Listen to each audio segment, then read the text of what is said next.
Two, one. Hello, ladies and gentlemen, and welcome back to another exciting film journey here on Delusions of Grandeur. I am one of your hosts, but today we are going to go on about a film that technically was filmed in 2017, but would we call this a 2021 film or a trying to think. Zack Snyder. I think it was when HBO Max came out. Okay, yeah, this is a 2021 release of the Justice League It debuted with HBO Max. 2017 film. So, yeah.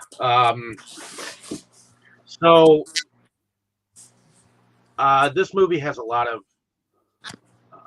and this is Crow's choice at this time. It is Zack Snyder's Justice League. The colorized version came out as a 2017 release as Justice League. And I believe Zack Snyder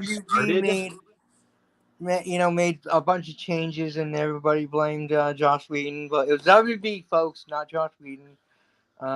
He may be a dick in real life from what we've heard, but he's great creatively speaking. But luckily, Zack Snyder still had most of his movie done, and he was able to finish. It is sad why he had left. If people don't know, Autumn, his daughter, I think she's around 23, 24, passed away. I'm not sure what happened. What was the results? I'll probably look it up. But yeah, she passed away, and he had to leave the project. And when he did finally finish, I know that he was doing some other project at the time too. So had to leave that too. Like I said, at the end of Justice League, Zack Snyder's Justice League, it said for Autumn, so she was probably a big fan too, and so he that was part of the reason why he wanted to finish the movie. Besides that, he was a fan, and he knew all the fans wanted it to be finished, and I guess his daughter wanted it to be finished. So luckily WB actually listened to the people, and originally it was never going to be released, and there was such an outcry of support for it to be made, for it to be made and to be done. I mean, everywhere you looked, it was hashtag Zack Snyder's Justice League.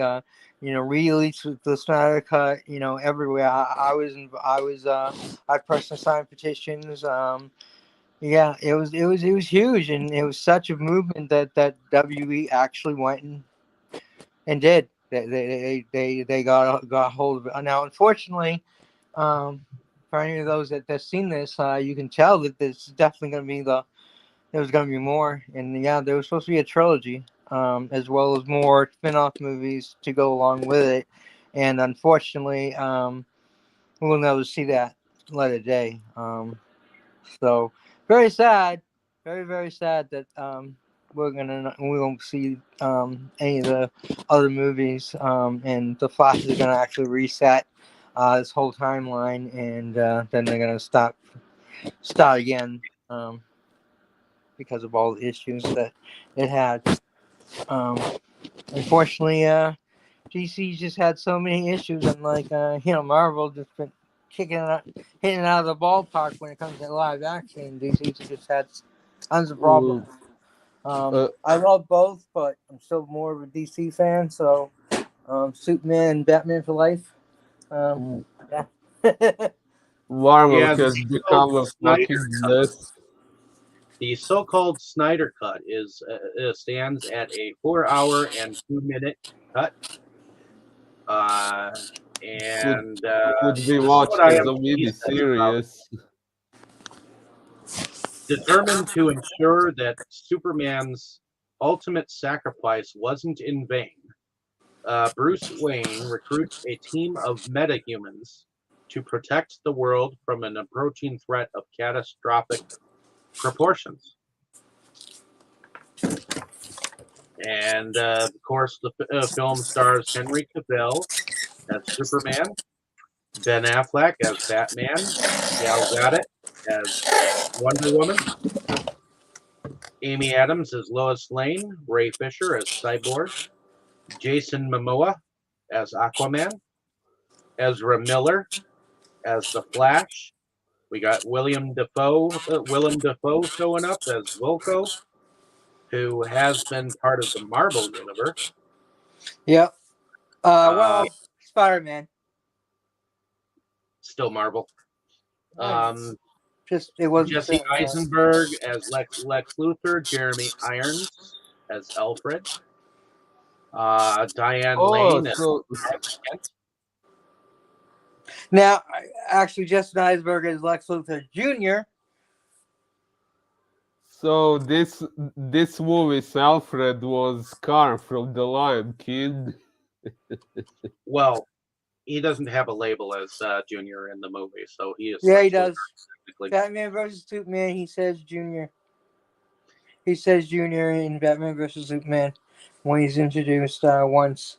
And yeah, most people miss it, and most people call him Lex Luthor. And most people say, "Oh, he doesn't seem like Lex Luthor." I'm like, because he wasn't. He was Lex Luthor Jr., and he was a combination of the original Lex Luthor, that was a scientist, and what Lex Luthor became later in the comics. So he was a combination of both versions of Lex Luthor, which I thought he did a fucking great job. But he wasn't Lex Luthor Senior. He was Lex Luthor Jr. Oh, but if that's the case, where is the original Lex Luthor in this story? Died.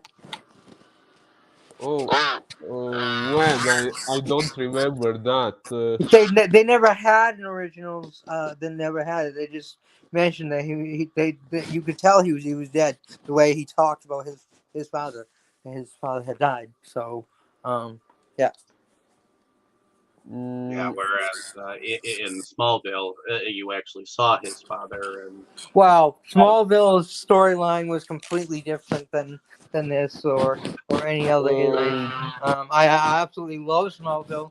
Won't take anything away from it at all, but it's definitely completely different story. I loved it. I loved how they were good friends because in the comics they were friends, Lex and Clark. And well, in some of the comics, not the original comics. Original comics, because he was basically a mad scientist. But yeah, yeah, I like that. I love Smallville, but definitely completely different storyline. Well, yeah, even in the Superman movie, Lex Luthor wasn't really a mad scientist. He was more of a well, they changed him in the comics. philanthropist. Yeah, they changed him in the comics. But yeah, it's been they did do in Smallville the same thing as the comics is with Lex Luthor going to become a president. And they even continued that in the CW crossover. That when they went to the world where Clark Kent was gave up his powers. They said Lex Luthor's trying to kill you. He's like the president. Because Lex had become president in the Smallville universe. So I love that crossover. That was such a great thing.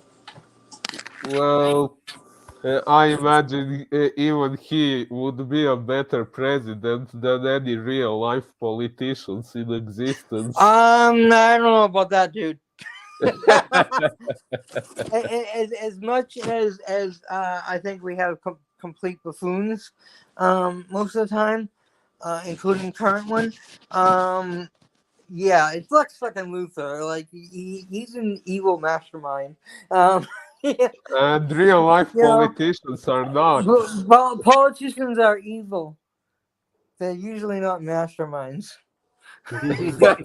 especially not the crypt keeper that's in the office right now. he barely got his mind. Yeah. But So we do have some various character storylines here. I mean, we've got Superman is dead and has been buried. yep. And this is dealing in the aftermath of Batman versus Superman: Dawn of Justice, where Yeah. he, Yeah. he basically was killed off by Doomsday. Well, they killed each other. Superman killed Doomsday as well. He- If you saw it, it was Doomsday. It wasn't a giant Ninja Turtle. They did not do a great job of Doomsday, unfortunately, and they should have had an entire trilogy of Doomsday instead of 15 minutes. In my opinion, I love the movie, but they definitely screwed it up. They should have had Batman versus Superman storyline and then lead it into a Doomsday storyline. Um, Not try to throw it in 15 minutes at the end of a movie. That was a huge mistake. But again, all kinds of screw-ups with DC. Their decision making has been horrible. Hopefully it gets better. I mean, no well, one's that's happy that all they're due to studio involvement.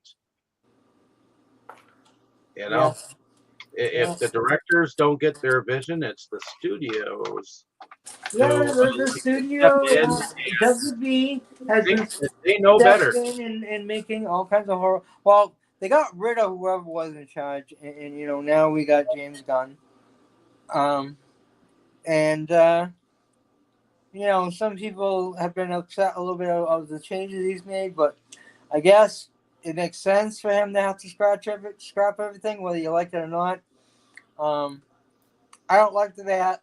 I mean, I wish they could have still kept Henry Cavill, even scrapping it. They kept Henry Cavill and they kept Gal Gadot and they kept Ben Affleck. I mean, of all of them, they kind of kept Ezra Miller because he's resetting, and he's the one that doesn't really deserve it. I mean, I like his acting, but in real life, he's a thief. So Oh yeah, by the way, what happened to Christian Bale as Batman? that was different. That was a A Nolan different trilogy. trilogy. Nobody ever talks about that. They Michael Keaton's back. He's gonna be in the Flash one, but yeah, no Christian Bale. So I actually Oh, said I would like to have seen all the versions, but unfortunately, I thought. Adam West has passed away, so we're not gonna be able. We couldn't get him. Also, the story of Batman versus Superman and Justice League is not in the same timeline with the No, Dark Knight and. no, Oh, no. That was a separate trilogy called the Nolan trilogy. That's who directed it. Yeah, the Christopher Nolan Christopher trilogy. Nolan. And they were great. I liked them. Although he wasn't my favorite Batman. Ben Affleck is now. It was Michael Keaton for a long time. I just wasn't a fan with Batman with guns. Michael Keaton was the best, but yeah. Mike Ben Affleck has just fucking blown it away. Yeah, they did kind of go back to the original Batman. Original Batman in comics actually used guns and killed people. He was normally just a gadget dude. No, originally Batman killed people and used guns. I've never known. It was later that they changed it to that he hated guns, he never used them, and he never killed people. He never crossed the line. I like that better, but originally he killed people. Like kind of like that's why they kind of when they did Arrow, they pretty much he was Batman. But they called him Green Arrow. Because he called the way Batman did. interesting. But yeah, Superman is dead.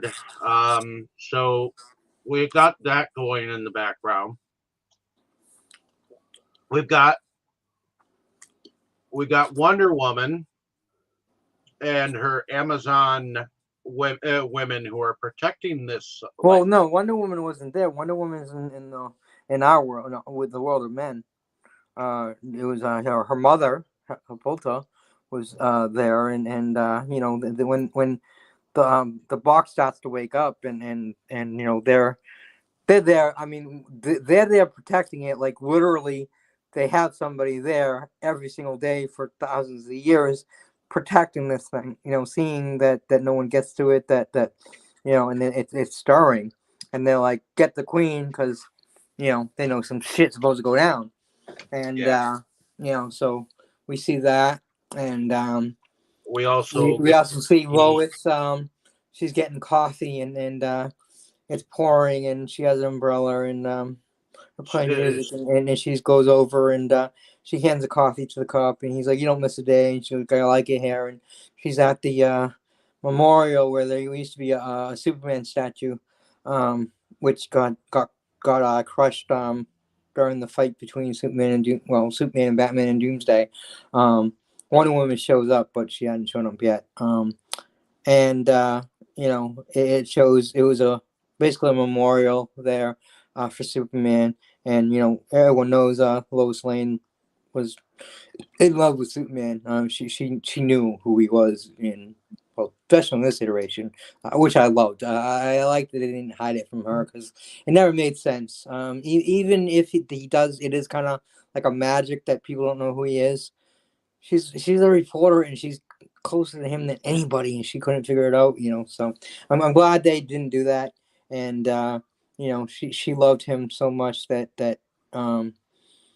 she was there every day at the memorial, and unfortunately she just can't move on. She's just completely and utterly heartbroken, and again, Boris, it's still worth it. uh, Bruce um, Wayne. He is in search of other meta humans, Yeah, and when he he's goes, out looking for the Aquaman. yep, Yeah, he shows up, and he's up on this huge hill, and he's looking down on this tiny little fishing village, and he finally makes his way down there. This is like out in the middle of nowhere. He had to get a helicopter in, and then climb down to it somehow. They didn't actually show him climbing down or anything, but he had gear with him, and things, and he was definitely prepared, as it's Batman. And he shows up in the little bar, and they're all like, "There's an Aquaman. What do you're crazy. Like, there's nothing like that exists." And Aquaman's the last one saying that he doesn't exist.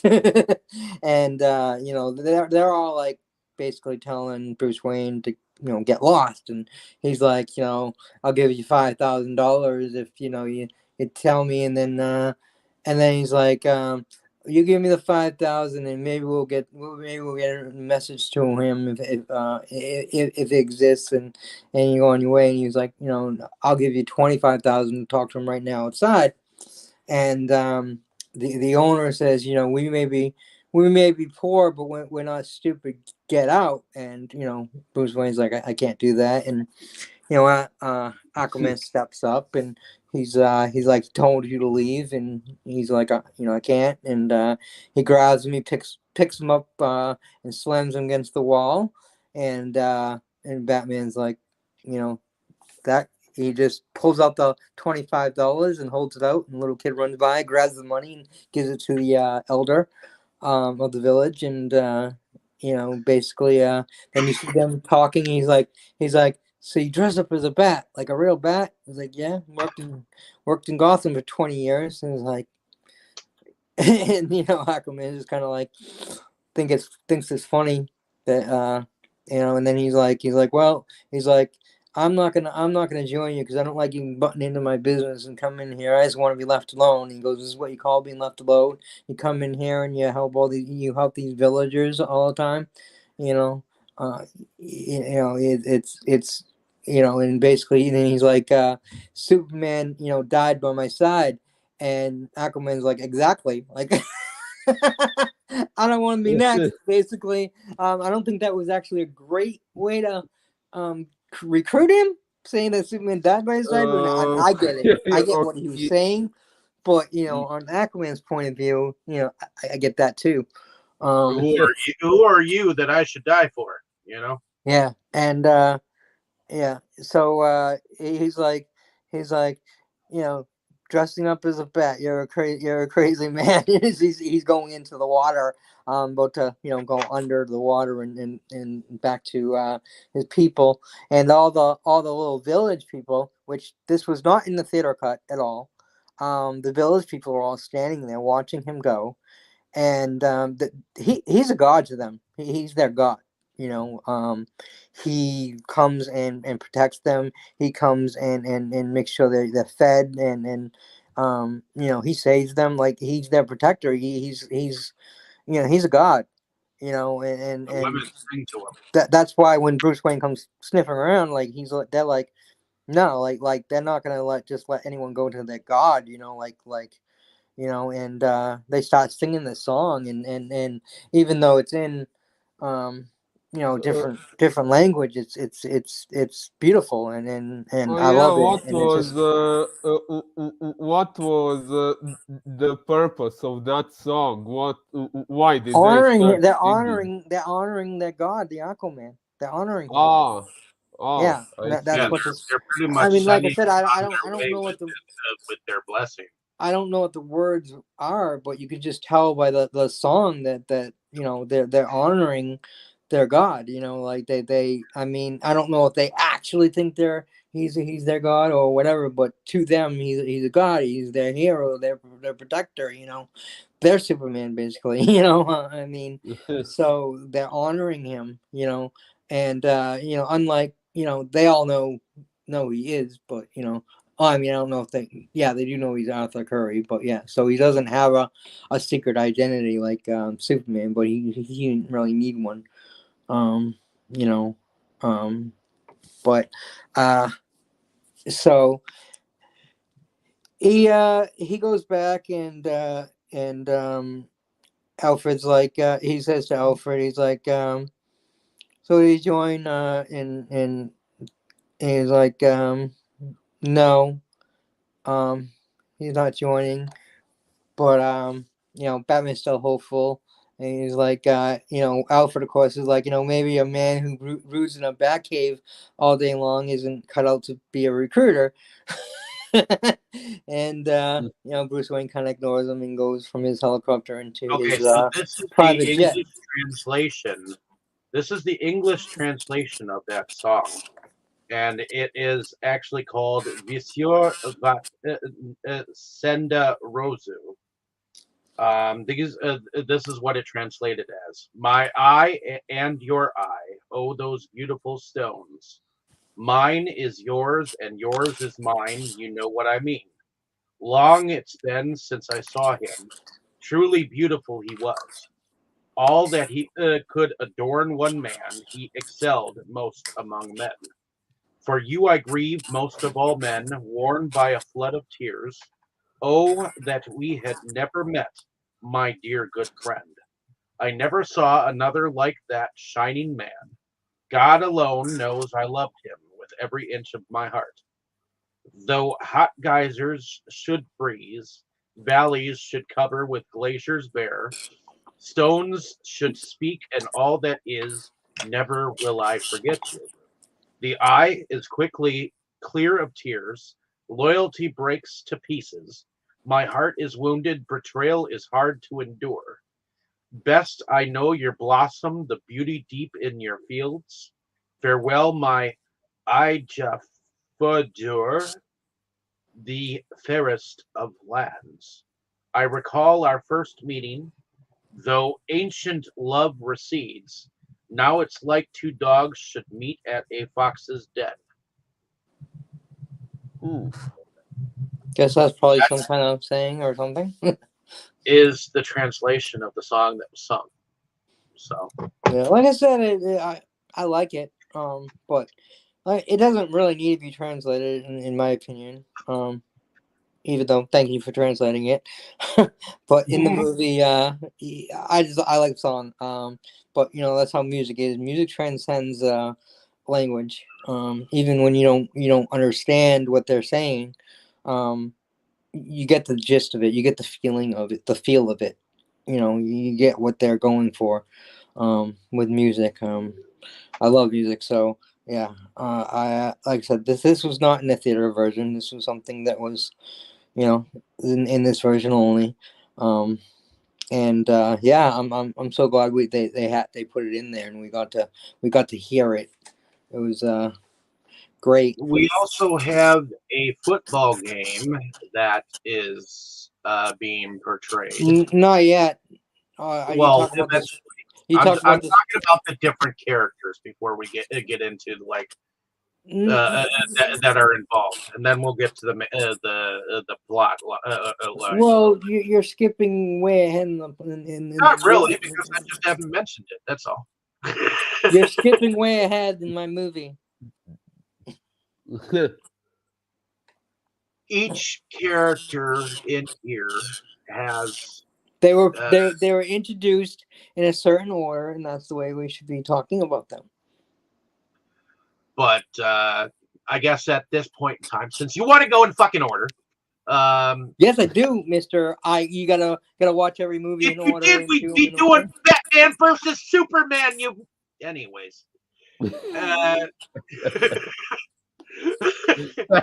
uh, This is going my back, pick, not yours.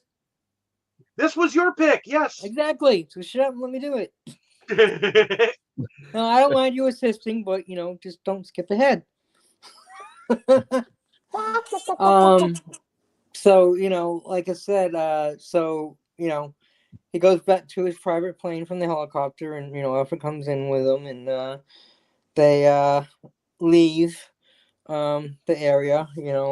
That's how remote it was. Like I said, he had to take his plane to the area, and I think it's we don't know exactly where it is, but we figure it's got to be somewhere near Sweden. I'm guessing somewhere out there. They definitely seem like they were like a Norwegian type of people. Um, so yeah, it's pretty remote. But well, and then I think it kind of goes back to that storyline line of the Amazons and the creatures. yeah, yes, with where they finally starts to open up and these flying things that when drawn look suspiciously kind of like Batman. I won't go into more detail because Yeah, that's with skipping ahead Ron, too. yes. But But they look like dragonflies. yeah, giant, kinda. Yeah, they're definitely alien looking, and I think they're cool.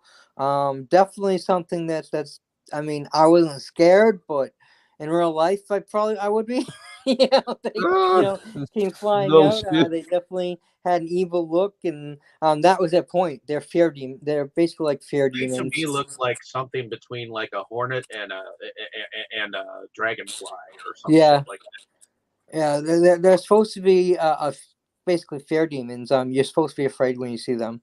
That's their Uh, job. that. And In that's Justice League, they actually smelled fear, where in this one they did not. yeah, they It did. Well, exists. he alluded to that they did, but he never said it. Yeah, he alluded to it. Yeah. Then Steppenwolf comes out and and that's he basically says that he's like you know uh, see to my I think he says see my children or something like that, and we will see your fear. And Hippolyta um to says my Amazons show them your fear, and they all was like whoo, and put their spears ahead and the shields up, and they're like we have no fear, and then the fight begins, and they're throwing their spears and shooting at the creatures, and Steppenwolf is kicking some Amazon ass. I mean, he's really just slaughtering them. He's definitely not a pushover, and neither are the Amazons. But yeah, And they met I there. believe one of the Amazon women escapes to That actually is like Hippolyta. gather Hippolyta Amazon. escapes, but before she escapes, her um, other I believe it's an adopted daughter now. It's not Donna Troy, so it's got to be someone different. She gets stabbed and killed, and Holt stops for a minute and looks at her and tends to her for a second. And then she's like, "Go, my queen," and she leaves with the box because she knows this is what Steppenwolf wants, and But she there doesn't was want. someone that she sent out to gather the armies because otherwise the armies wouldn't have shown up Yeah, when yeah, Newt did. yeah. I mean, when the queen was alerted to this whole thing, they had everything set up. I mean, you had a lot of Amazons in there, but that wasn't even close to all the Amazons that were there. So, she basically says, seal it. So she's sealing her sisters in there, trying, which that's their duty. Like their duty was to die protecting it, and then it's kind of sad that they're gonna die. Um, but she tells them to seal it, and the Amazons got these big, huge hammers, and they're hitting Yeah, the columns to drop the doors, these giant stone doors, and she's running to get through, and two Amazon women are holding it open, and and she then full slides entire through, and building falls. it closes. Yep, and she's running away, and um, her and another Amazon are looking down, and all of a sudden it explodes, and all of a sudden the the flying parademons, that's what they're called. The parademons are flying out with Steppenwolf, and she's like looking like, oh shit, that didn't even barely slow him down, and so she's on her horse, and she's running for the protection of this box that she knows is not a good idea for him to get a hold of. I don't know if she knows exactly why. I think she does. I think she does know. She is And it's very from old. Steppenwolf that we learn that there are three of these boxes out there. Yeah, there are three of these boxes. Correct. And there's a big chase. He almost gets his hold of the box a few times. They use some tricks with an arrow and rope and pull it away from him. Which that's kind of Um, cool. yeah, very very cool. So there was a girl riding. The girl was riding behind Hippolyta, and she's like, "I got it. Go go go." Steppenwolf catches up, and both women fall off the horse, but the horse falls on the other woman, trapping her underneath. Uh, Basically crushed her, and Hippolyta runs over to see her, and even in the middle of the battle, she stops because these women are her sisters, daughters. Um, Even in the middle of that battle, she's not going to just forget that they're dying for this, and I mean she can't stop with every sister, unfortunately. She's way too many, but still you see how much she deeply cares for them, and not just foot soldiers and that she don't care about. Um, and she faces Steppenwolf and again, and she's strong and brave, but she's just no match. She's no match. Her daughter Wonder Woman, definitely a more of a match, but even we'll see. She's not a match either. But you know, he ends up getting the box, and that's when we see this humongous army of Amazons riding down. And they're with bows, and they start shooting him, and then Hulk's is still shooting him, and oh, there's a scene I forgot where he has a bunch of arrows in him, and he just flexes, and all the arrows just fall out of him like they were nothing, and he didn't even like like any even notice that they were had struck him. They were like little tiny little pins or something. So he didn't even notice they were there basically. So they were doing they as much as they were shooting him and trying to hurt him. They were they weren't doing anything to him. It was like hitting a tank with sticks. Just didn't do anything. Well, they fought hard. I mean, they tried. They tried their best. And at one point, they did tie him down with rope and was holding him back. So they did allow Queen a little extra time to try to get away. And that didn't work, and he basically he got out of it, and he was killing more Amazons, and a lot of Amazons died into making of this movie. We some won their death. So he ends up disappearing as they're still trying to come at them, and they're both they're all like standing there like, wow. He just, up and disappeared. Anyone that knows the story behind it, he used a boombox. That's what they call it. That's what they call it when they teleport somewhere. They use a boom. It's called a boombox. Yep. So he And uses he boombox. evidently was able to start They building. never say it in the movie what he used or anything. It never comes up anywhere. But that's what it is. And so he disappears, and they're all like, "Shit, he's got." I mean, they don't say anything, but that you can see the looks on the Queen's face and everybody else that it's like, "Shit, he's got it." Then we go over. I think this is where we see the Atlanteans, Yep. and we see Aquaman, and he's looking at a statue of his father holding a trident, and in this version he never he never knew his oh no, it wasn't his father. It had to be someone. It wasn't I his think father. It had to be a king because his father's a human in this one. Yeah, it had to be a former king he was looking at. But then we get William Dafoe's character shows up in like this bubble, um, which is cool, but kind of wondering why he needs it. He can breathe underwater too. But anyways, he shows up in this cool ass bubble, and basically he's telling him it's time for him to stop hiding away, to pick up his mother's trident, join the fight. Basically, he wants him to join Batman. And he knows that he needs to be not only protector of the water, but he needs to be a protector Well, of yeah, land too.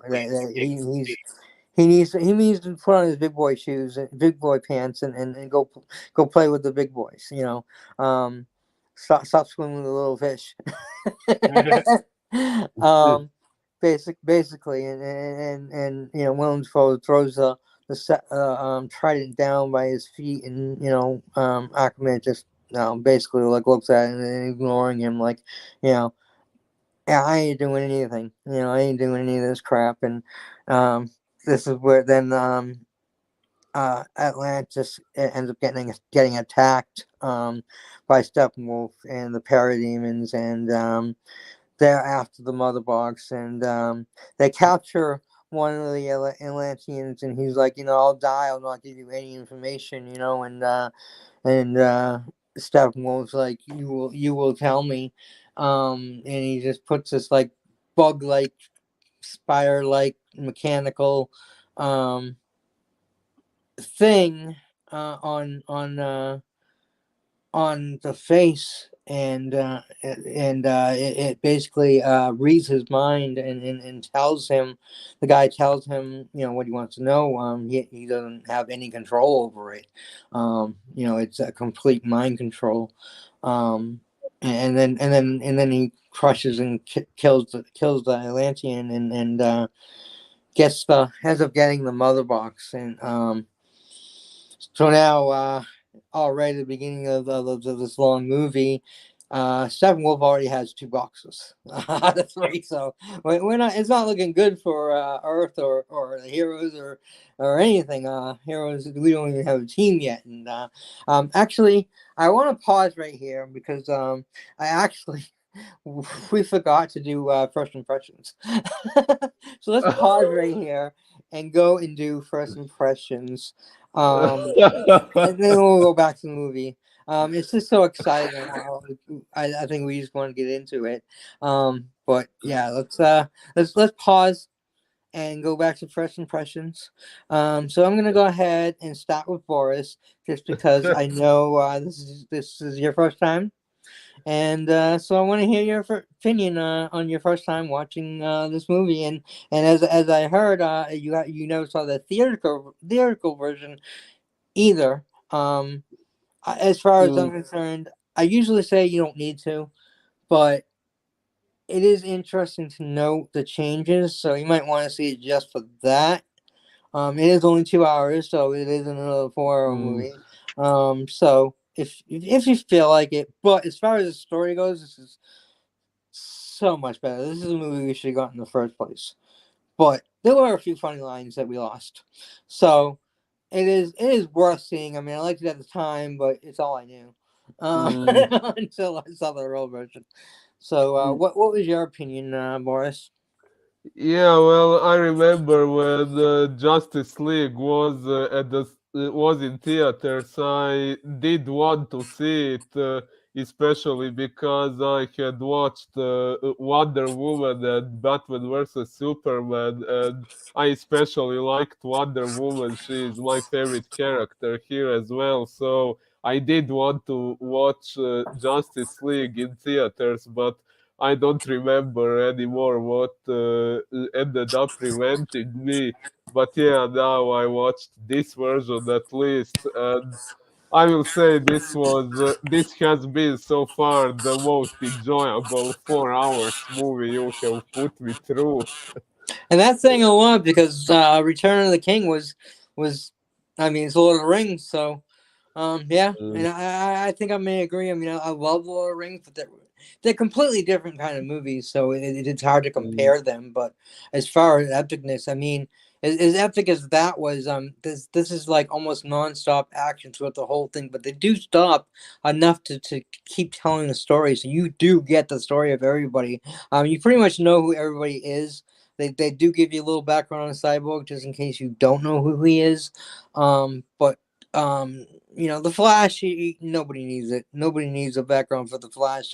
If you're watching this movie, if you do, well, it's weird, but very few people would actually don't know who the Flash is and don't know his story. So, yeah. If you Actually, don't know his story, go and watch the CW The Flash.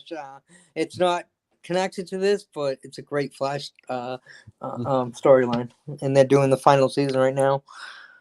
When I was a kid, I watched an animated show, Justice League, which that version contained Superman, Batman, Wonder Woman, Green Lantern, The Flash, Hawk Girl, and Martian Manhunter. So Yeah.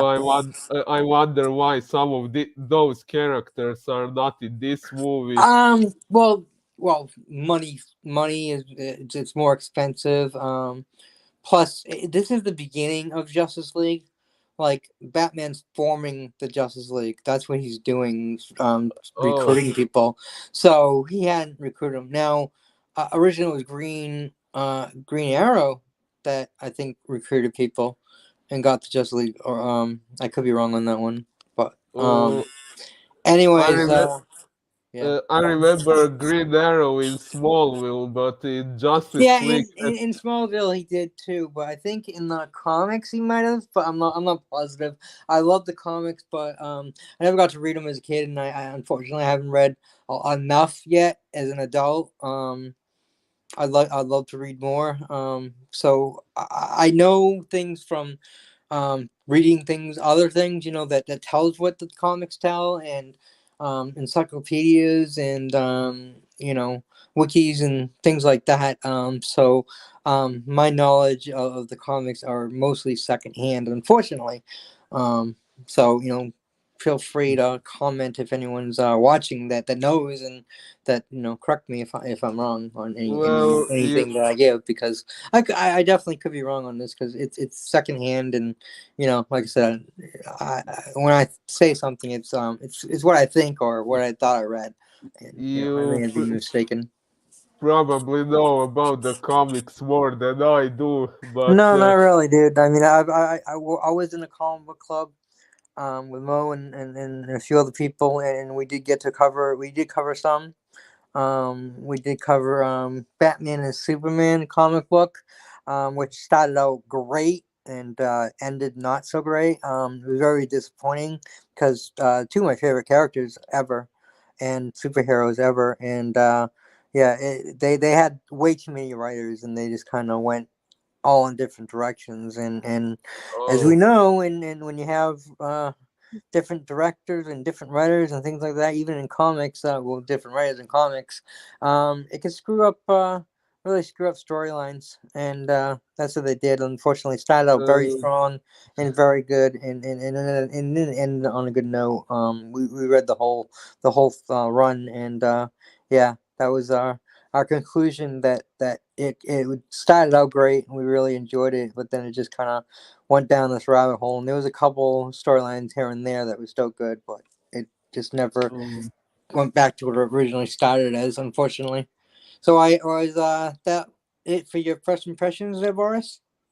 well, I was going to say the movie was really good, although I watched it in two parts since it's so long. I watched one half yesterday and uh, the other half today. But Well, yeah, as you notice when you're watching it, it actually says part one, part two, part yeah, three. So if you want to watch it the way they say it, that it's broken up into watching it like 8 times or something. I think there's 8 or whatever it is, and it's kind of funny. It's like yeah, they understand. It's long. Um, I it sat through could it all. theoretically be watched as a mini series. Yeah, I mean, I've seen it in its entirety every time I've watched it. So I'll get to that when I go to my impression. But you were saying more?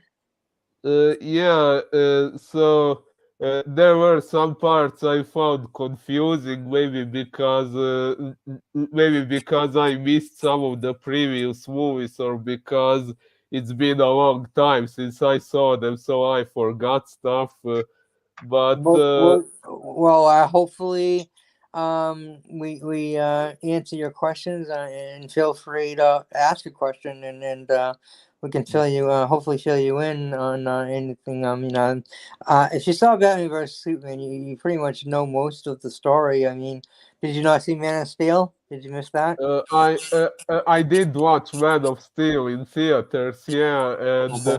I did And I see. believe Aquaman is actually placed after Justice League. So even if you watch Uh, Aquaman, it doesn't matter, because that's what's a little confusing. I think it looks like I Aquaman is placed before Justice League, the way it starts, but it's not. It's actually after Justice League. So yeah. So he's not. yeah, I So uh, Wonder Woman sequel is actually placed after Justice League too. well, the So sequel is, yeah. I mean, so well, sorry, technically, which sequel? it's placed before. It's 1984. Um, Oh, when Wonder that one Woman. is Wonder Woman 2 is 1984. So that's way before Justice League. Oh, uh, so yeah, no. Wonder Woman 2 is actually way before Justice League or any of them. Um, yeah.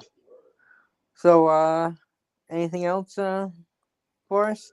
I think that would be it. But yeah, my first impressions were quite good. Okay, so I guess we had a loudmouth over there that wanted to jump in. So, Dave, let's hear from you since you want to talk up. Uh, ah, what do you mean fuck up? Is this talk up? Okay, well, this is not this is my first time watching Zack Snyder's cut of Justice League, but I actually did pick this up like 6 months ago on Blu-ray. Just haven't like gotten an opportunity to actually watch it.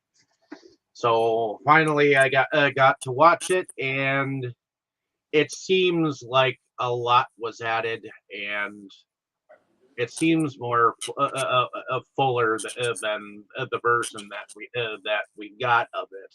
Did you see the Although theater version? I do have the theater version. Did you see it though? Yes, I did see the theater version Okay, too. so you Only definitely once. noticed the big differences besides an extra 2 hours. I noticed the differences Yeah, to an extent, yeah. even though I There's only a saw lot. I mean, we're gonna try only to one cover them. time. We'll try to cover them, but you know, And I'm not there's a lot. talking about the 70s or 80s version of the Justice League TV movie, neither. So, but yeah, I like the fact that we get more of a cyborg story in here. I like the fact that some of the decapitations and blood is more prominent in this movie. I like that it's bloody and Yeah, a little. yeah. It's less kid friendly than the other version. Yeah, it's not for kids. Unless you're like me that grew up on horror movies, so you know. You mean show them the shit that you weren't supposed to? My mom showed me, so I she was the one deciding what I should or shouldn't watch, and maybe she made some bad decisions at the time, but at least nothing scares me, so that's good. Oh, unless a big giant spider showed up on your I desk. mean, okay, nothing scares Yeah. me as far as movies go. On some of the shit in real, some of this, if Freddy shows up in real life, I'm fucking out of here. Or Jason or Mike or any of this horror stuff showed up in real life. Yeah, I definitely would be afraid. But I'm But I saying definitely in the feel like movie, a lot more in this one than what we got in Justice League. So I am glad that we did get this cut, no, and fuck yeah. I'm glad that a movement like the movement of the fandom did. Did you sign a petition? Studios bow to their demands. I thought that was an interesting thing. Did you sign the petition? No, I did not sign the petition. I didn't realize that there was one Oh, going there was around. lots of petitions out there. I signed one of them. I don't know which one, but yeah. I There's one. knew that there were some out there, but it never came across like me at the time. But I know that a lot of people didn't like the Justice League movie. Like I said, I liked it, but I knew there was better, and I knew there was I really wanted to see what the original director, and then the more I heard about what happened in the story and everything, the more I wanted to see the Zack Snyder's version. As much as I did like it. I mean, I didn't love it, but I did like it. And I did miss some of the jokes that they took out, but because they were funny and I love to laugh. But I get it, the tone of the movie doesn't need as many jokes. I mean, they still cut the couple. Well, yeah, there were a couple. They still cut the Flash couple. had one where everyone like kind of left Gordon there for a moment. It was like, oh, Yeah, it was funny. Oh, there's luck. That was kind of rude. and then he It was great because Batman was always doing anything anyone knows Batman. Basically Batman always so did up to them. I could see this Flash getting his like own movie, and I'm glad that from what I hear, the original Batman is coming back.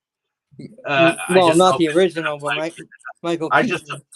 I just hope it's not like that moment in Candyman where we only got like the last 5 minutes Tony Todd showing up as Candyman.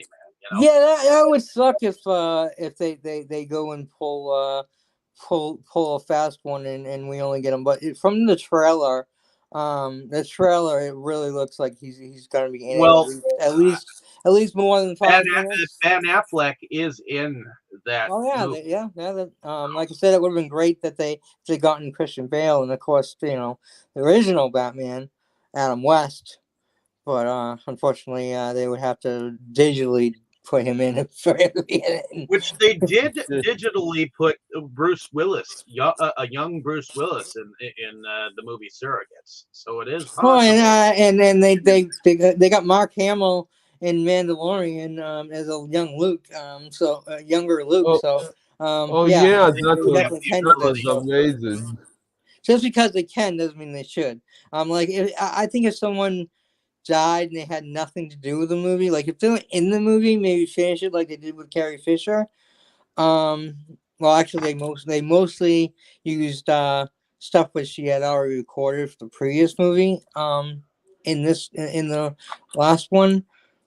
So, but But yeah, I but don't think it would be right for them to put like Adam West in the movie because Adam West wasn't in the movie at all. Like he didn't even start because he passed away before it started. So I just as much as I like technology and I like how they can do that, and I like it when they do that a lot, but I just personally feel that it's kind of just kind of shits on the.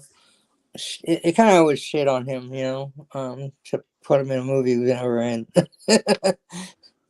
As much as I would love to see him, show up with the other Batmans. And like I said, yeah, Kristen Bale too. You know, because I liked his Batman. Okay, his voice wasn't great. His voice was a little too deep. But some people, Christian Bale is their Batman, and they love him. They're wrong, but Just like some people Anyways. think that George Clooney was the Batman. I Oh was my like, God! Does anybody? No, there's no way that anyone can think George Clooney is. No, I disagree with that. As stupid as people are, yeah, I would easily pick Val Kilmer over George Clooney. And Val Kilmer did not do a great job as Batman. I love Val Kilmer; he's a great I actor. once sat in on a podcast where uh, they did. Someone didn't believe that Batman should have a voice, like the Batman voice, the low. I'm Batman. You know. Oh, I agree. Too low. It should be closer to Michael Keaton or Ben Affleck did fucking phenomenal job.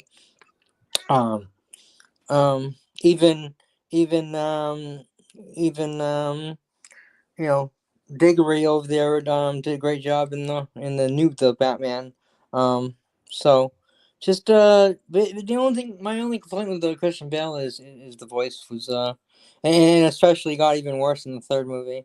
There's been the memes and people making fun of it. So yeah, but again, there are a lot of people out there that's their Batman. That's their favorite. Like I said, they're wrong, but are you done with your first impression I there, think Dave? so. I was entertained by this movie for the most part. How about you, Tammy? Yeah, let's hear from you, Tammy. It was exciting. I mean, I really don't remember that much of the original, The theater. the theatrical version. I mean, because it was a while ago we watched it, but It's I on do HBO Max. I do remember the characters, of course, especially Aquaman.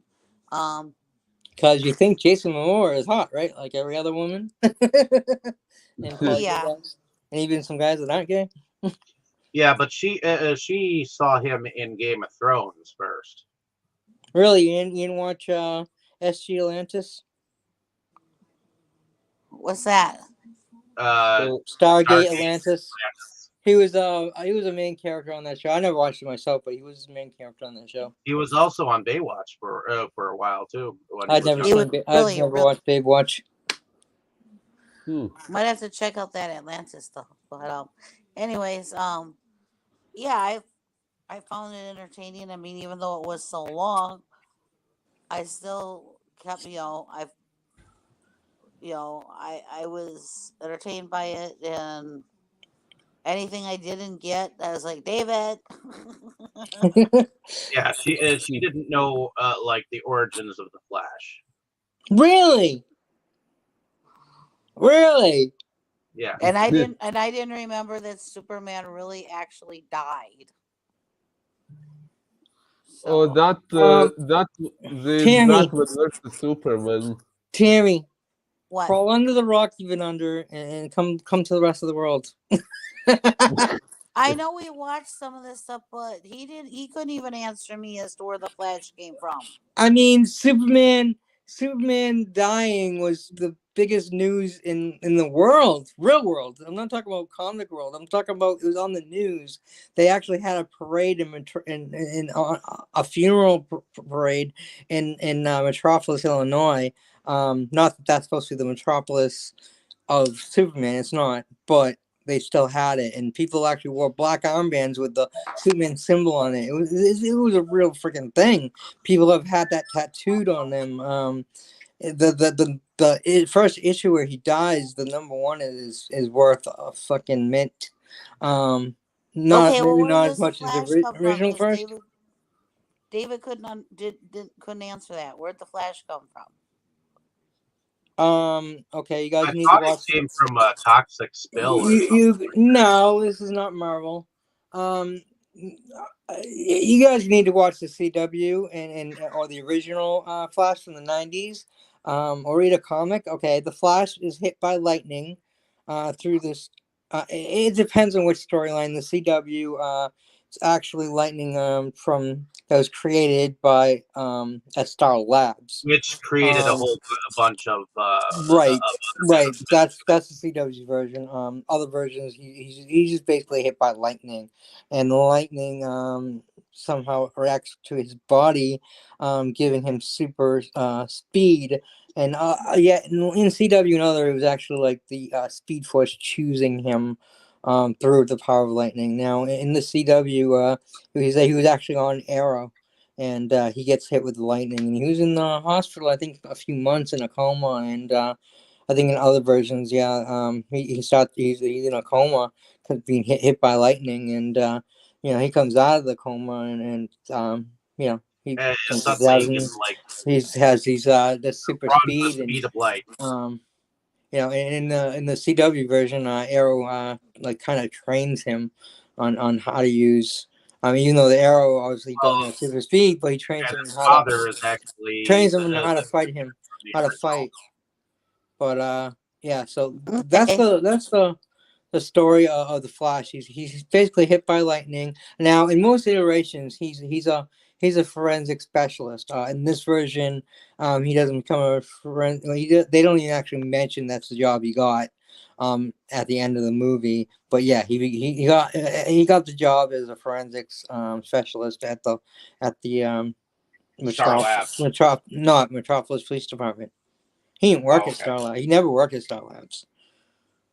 Oh, in the movie, No, I'm talking about in the TV shows and the comics and stuff. in the TV show, no, But he apprenticed the end of the and he movie, worked at Star. when he showed his dad that he got a job, and he got his foot in the door, as he said, it was the Metropolis Police Department, and he said in forensic. But so we all know what he got, because in other stories he always had that job. That's who he was. The lawyer thing I thought was cool in this movie.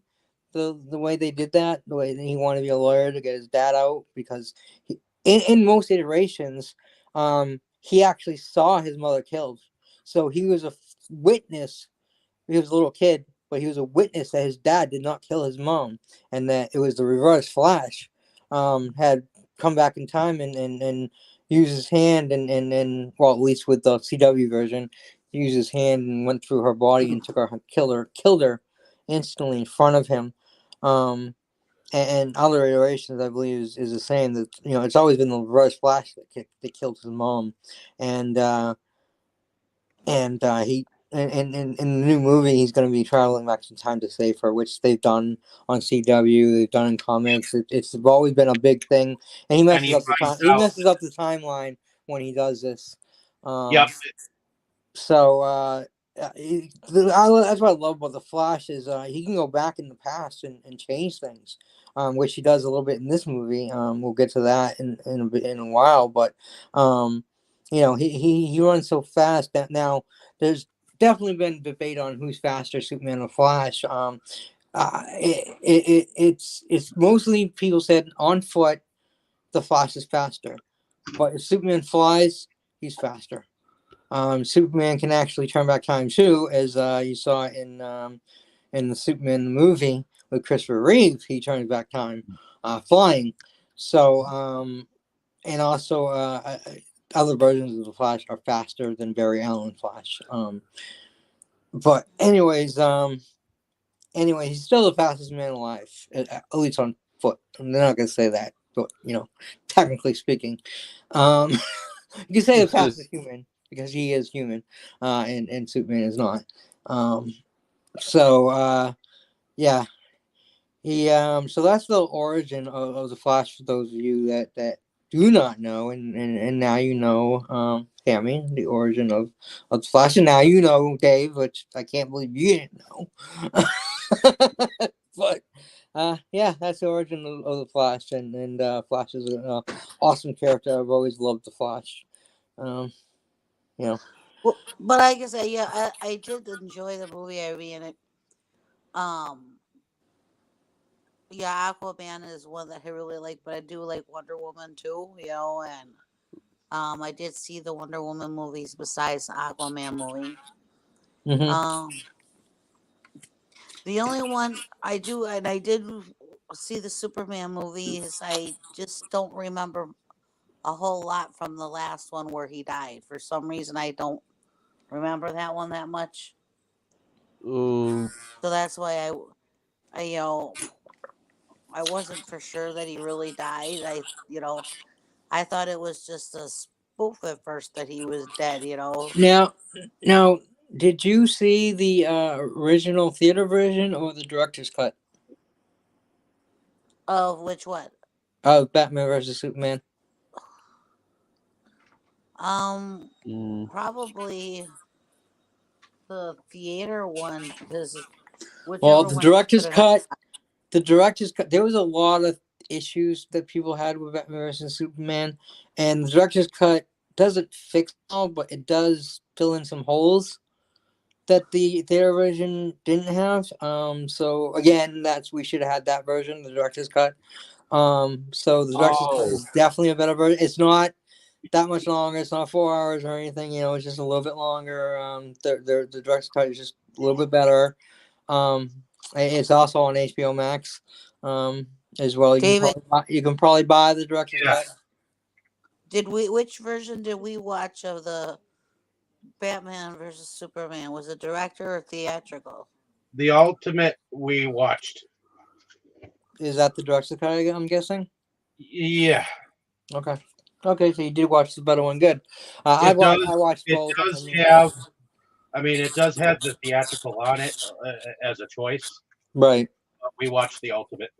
It's But it was a while, so I watched both, and like I said, I like watching because it's really good to note the differences between them and the answers. But I think it's better to watch the theater version first, and then the other one.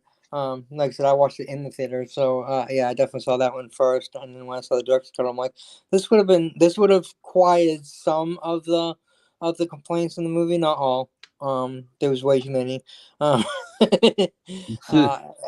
I myself had some points on that, but anyway, so that's the story. Flash and a little background of Batman vs Superman, and yeah, Superman. Unlike in the comics, he actually hadn't really died. He had been in a coma, and Lex Luthor's one that kind of saved him, not on purpose, obviously. He was in a they had built a mausoleum for Superman, and he was in there, and Lex went and took him out because he wanted to clone him, which he did. and but when he took him out, he brought him back into the sun, and the sun woke him up from the coma. Basically, he killed Doomsday, and Doomsday knocked him into a coma. So bad that everyone thought he was dead. So, in this story, in this storyline, Batman vs Superman, he died. He died. So, and he killed Doomsday, and he killed Doomsday, and Doomsday's like, I'm taking you with me. So, they killed each other. I like it. I like the way they did it. It was, a little bit of difference, and what you always get with the movies, and it definitely gave for a really good storyline for this movie of bringing him back and how they brought him back. So, I like it. But, yeah, I enjoyed it. So yeah, is that your first impression? yeah. Okay, and obviously this isn't my first time watching, as I've been saying. Saw the theatrical version. I don't believe I saw it in the. I don't really go to the theater much. Unfortunately, and I know I would have wanted to see this in the theater, but for some reason I don't think I did get a chance to see it in the theater. But I did see it right away. So I know I saw Batman vs Superman in the theater, but this one I don't think I saw it in the theater. Or I might have. I don't remember, but I definitely saw it, and I remember liking it. But hearing that the Zack Snyder version was different, and then hearing everything about it, more and more, I wanted to see the original. So I signed a petition on, and I'm guessing you didn't sign a petition, Tammy. I don't think so. Okay, just want to check in. And Boris, you probably didn't sign a petition since you know saw either version. Oh yeah, Yeah, it's sorry. no, it's fine.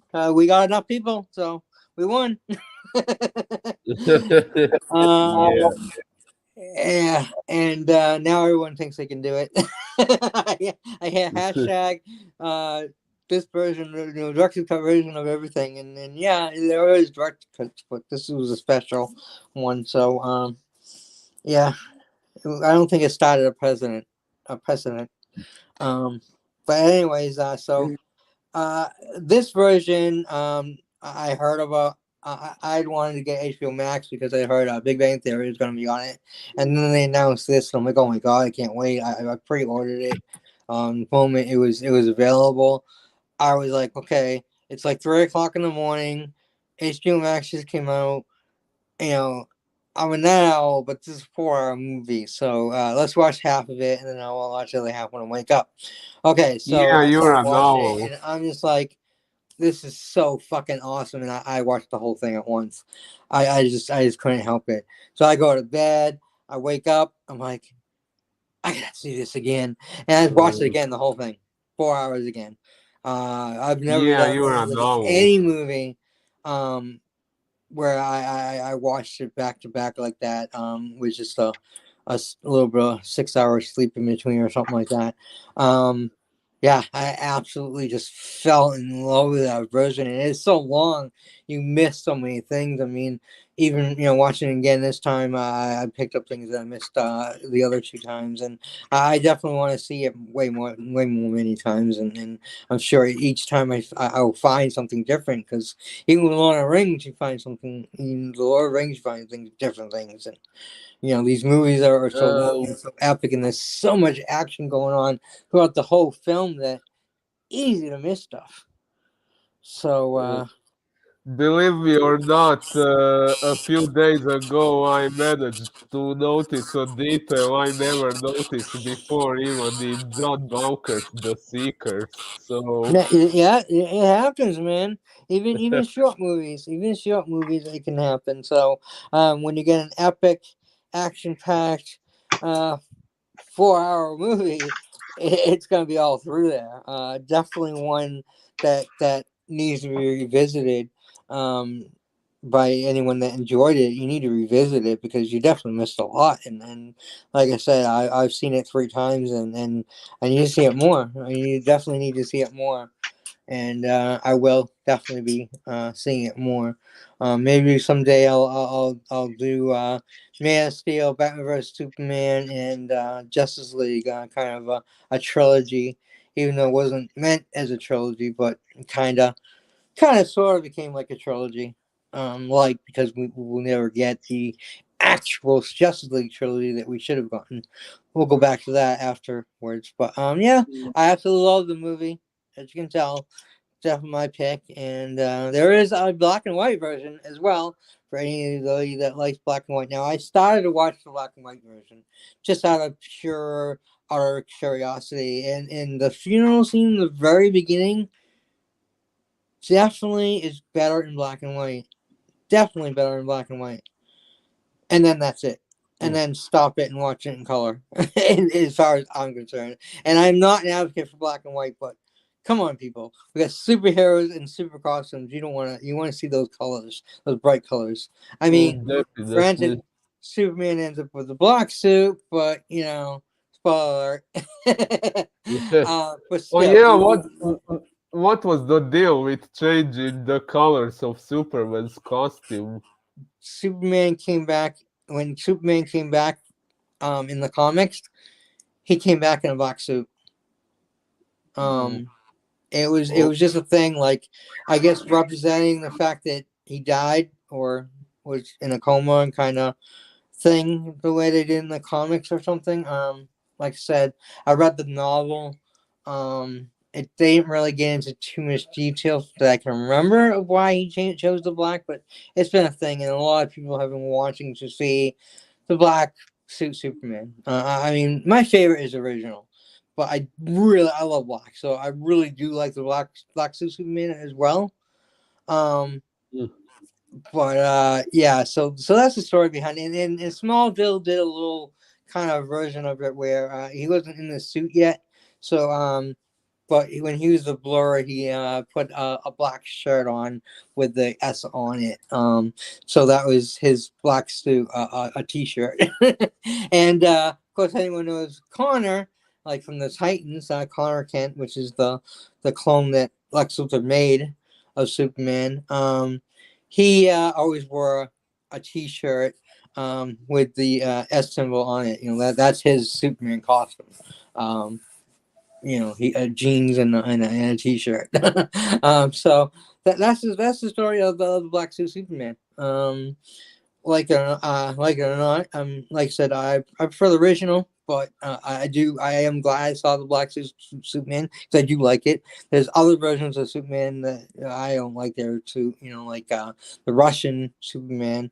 Um, the Red Sun Superman suit. I don't really care for that one, and some others. I played this DC game, and they keep coming up with a ton of his suits, and they just came up with a Strongman one, which is basically probably closer to the like original, because Superman was like the strongest 10 men, like when it came out.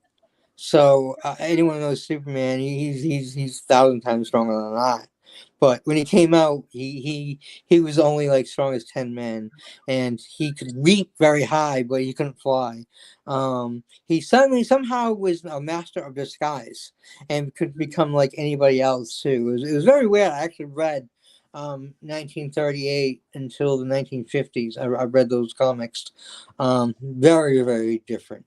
Very, very different. Not a favorite, but it was very interesting to see the origins of Superman and what he ends up becoming. It's funny that they made him so powerful, and all they did since has been mostly doing things to try to make him not as powerful, with the exception of Prime. Superman Prime, if you know anything about that, that's fucking ludicrous fronts. And Superman could beat Goku. Screw you, Dragon Ball fans. And I did write Dragon Ball Z, but still, Superman wins. Had to put that Oh in there. yeah, oh yeah, I did hear some people arguing something. Oh, it's always been Goku arguing. There's versus a lot of people saying, Superman. "Oh, Goku beat him," and blah blah blah. No, no, no, no. Just no. There's always been a versus. There's been people actually make like videos of people being. There was a Batman versus Darth Vader. Yes, I love Batman, but Darth Vader did win as he should. As much as I want Batman to win, yeah, he just can't doesn't stand a chance against Darth Vader. Sorry, it was a really great video. You should look it up. It's fun to watch. Really fun. There's a lot of those verses out there. There's an Incredible Hulk versus Superman, and of course Superman won. I think he could have won a lot sooner. All he had to do is bring the Hulk up into space and knock him out, and that's it. Like he can't breathe Although in space. Darksider kind of reminds me in here of the Emperor Of who? of the Emperor in Star Wars just a little bit, just because he is called Master and he's I did. talking to dude Yes, on yes. That scene when Steppenwolf bowed down and said, "Yes, Master." It was identical to a scene where Darth Vader kneels and the down and says, Emperor. "Yes, Oh Master," yeah, by the and way, Empire Strikes Back. So I did get that same feeling as well when he's in that scene. So I agree with what you're saying in that particular scene. Definitely, definitely they gave it they borrowed that from Star Wars.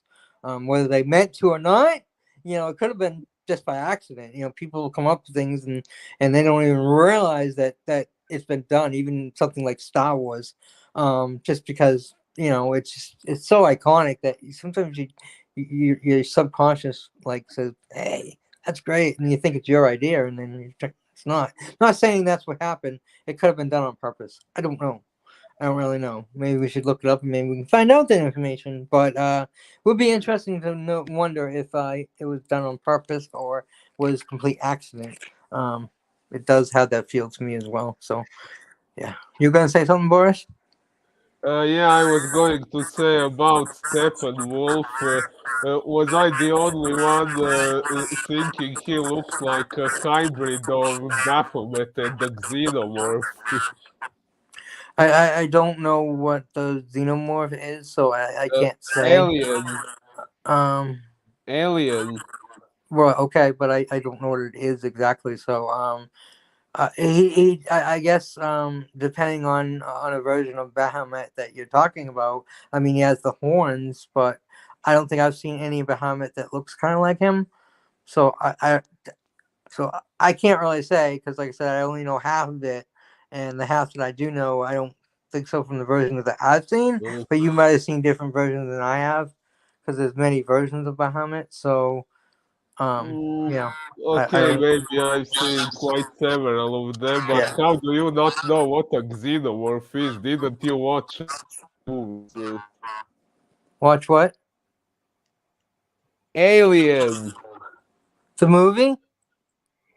Yeah, the Oh, God damn it, the Alien. alien from Aliens. Oh, Yeah, Yes. I guess again, the Bahamut side. I don't agree with it, but again, you might have seen a different version than me. But so I mean, the alien a little bit.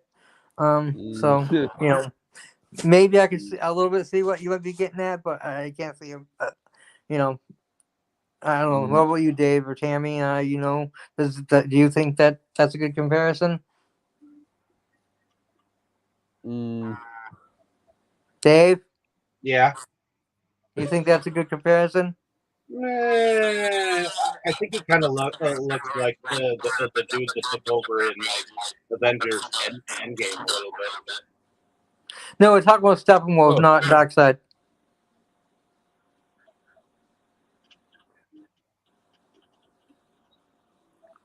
I would uh, say that Steppenwolf. Uh, nah, I don't think so. He doesn't look like a xenomorph to me. And what about you, Tammy? Any opinion on that? I thought he kind of reminded me of that one that Thor fought. hmm. Which movie? Probably Thor Ragnarok. I think yeah, I think it was a Ragnarok. I can't think of which character that would have been. Do you Well, do you know, Dave? You know what I'm thinking of? Yeah, I know who you're thinking about, but I can't think of his name. you can't clue us in. Okay. And so we all have our different opinions on what he looks like. I don't really know what he looks like. I mean, he looks like a demon from outer space to me. He definitely looks like an outer space demon to me. Yeah. With the horns and but he's definitely an alien. You definitely can tell that. Not alien as in the movie's Alien, but an alien. I thought he just looked really great. So, I really like the way what they did with him. Just the way he looked, and as far as Darkseid, you're talking about he looks like Thanos, and yes, in the comics, they do that on purpose. They do that on purpose. DC and Marvel are constantly making villains and heroes look like the other ones. So yes, the Thanos and Darkseid do look a lot like. They're a little bit similar in character. Although the way they made Thanos in the Marvel version, there's a case to say that he wasn't a bad guy, that what he was doing was for the greater good. In his eyes, that's what he was doing, um, because of what he said and everything he said, true. But the way he went about it, I think, was wrong. Snapping and half the world's gone. So, but again, there can be a case to. I don't. He's a villain in my eyes, but I could see someone saying that he isn't like a true villain. With Darkseid is definitely there's no good about him.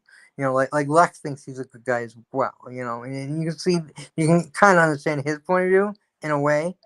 Um, but Darkseid is 100% evil, and he wants to take over the world. And in case nobody knows, what the anti-life is, if anybody's ever heard of Deceased, where the superheroes become zombies and the world becomes zombies, that's what the anti-life does. It turns everyone into zombies, and basically stops the zombie apocalypse, but not worldwide, but universe-wide, and controlled by Darkseid. So, that's what we would have gotten in the trilogy. Is somewhere in there we would have gotten the zombie superheroes, I think, and that would have been so fucking awesome.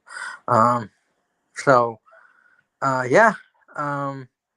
Definitely, and also it looked like at the end of it, they really looked like they were doing part of the Injustice storyline from the video game, which was fucking awesome. And that anime is pretty good.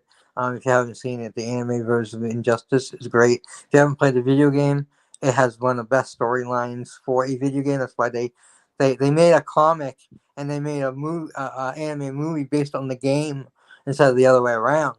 That game was done so well and people loved the story so well that they went and did that. It's great. Check it out. But yeah. So where were we in the story? Anyone know? I believe we were at.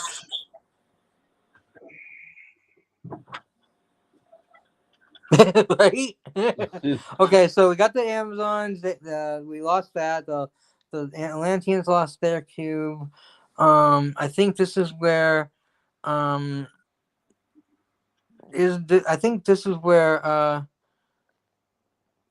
we see Cyborg's dad, and he's working in Star Labs, and then he's saying goodbye to people and the janitor and stuff, and after that, Star Labs gets attacked because somehow Steppenwolf had traced that the mother box was at Star Labs and wasn't anymore, but was there. And then we see the police there, and people have been killed and abducted, um, and they are asking the scientists, what was in the box that was stolen, because he's making it seem like it was stolen by Steppenwolf. But as we find out, it was not stolen by Steppenwolf.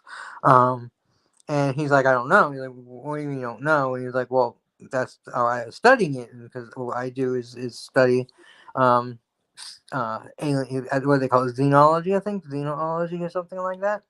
Which makes sense why he said xeno. So yeah, xeno was study of alien technology, I think. And so he shows, like you said, like Superman's ship, and he said it was similar. We could tell it was alien, but a different culture than the Kryptonian ship. That's his job. He was the head of Star Labs, and the head of studying alien technology, and trying to figure out. I mean, it's going to be an incredible job. I wonder who does it in real life. um, but Well, I anyways, think huh?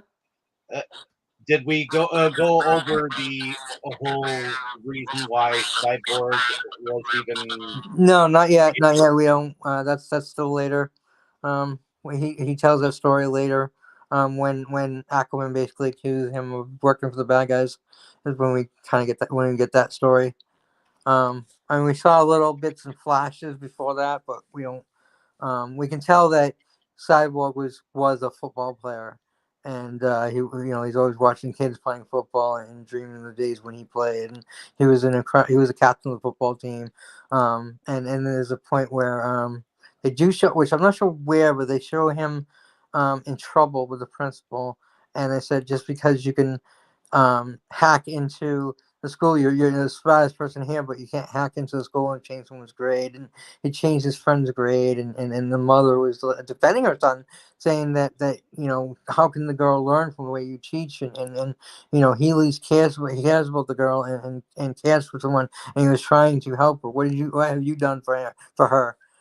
So she defended her son, even though he was in the wrong by hacking in. So he was a computer hacker before he became Cyborg, um, which is an interesting take on the way he did that. Uh, Because Oh yeah, actually, I liked Victor quite a bit as a character, and I yeah, also they gave him the development in this movie, unlike the rest of the characters. Because, like I uh, said, I they uh, assume that everybody knows who everyone else is. I also really liked his mother when she put that school director down, or whoever Oh yeah, that asshole yeah. was, and I mean, uh, I agree he was wrong, but I agree with her too. Like the way obviously the way he was teaching things, and no one was else helping the girl, and you know, and Victor did right by her and by his friend, and maybe he did it the wrong way, but it was definitely a cool moment. I definitely enjoyed it myself.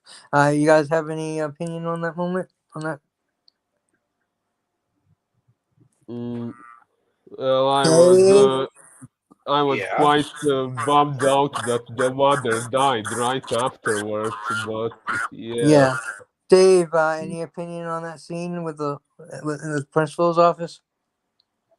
in the principal's office. Yeah, Yeah, I thought that the mother speaking up for him was cool. yeah, and what she said, she really let the professor have it. Like, she definitely made valid points. Well, yeah, Everything. she was like, "What the fuck did you do? We did all this shit." Yeah, he at least was trying to help her. What were you doing? What were your job is to teach them, and help, and you know obviously she wasn't learning the way he was teaching or whatever. So what about you, Tammy?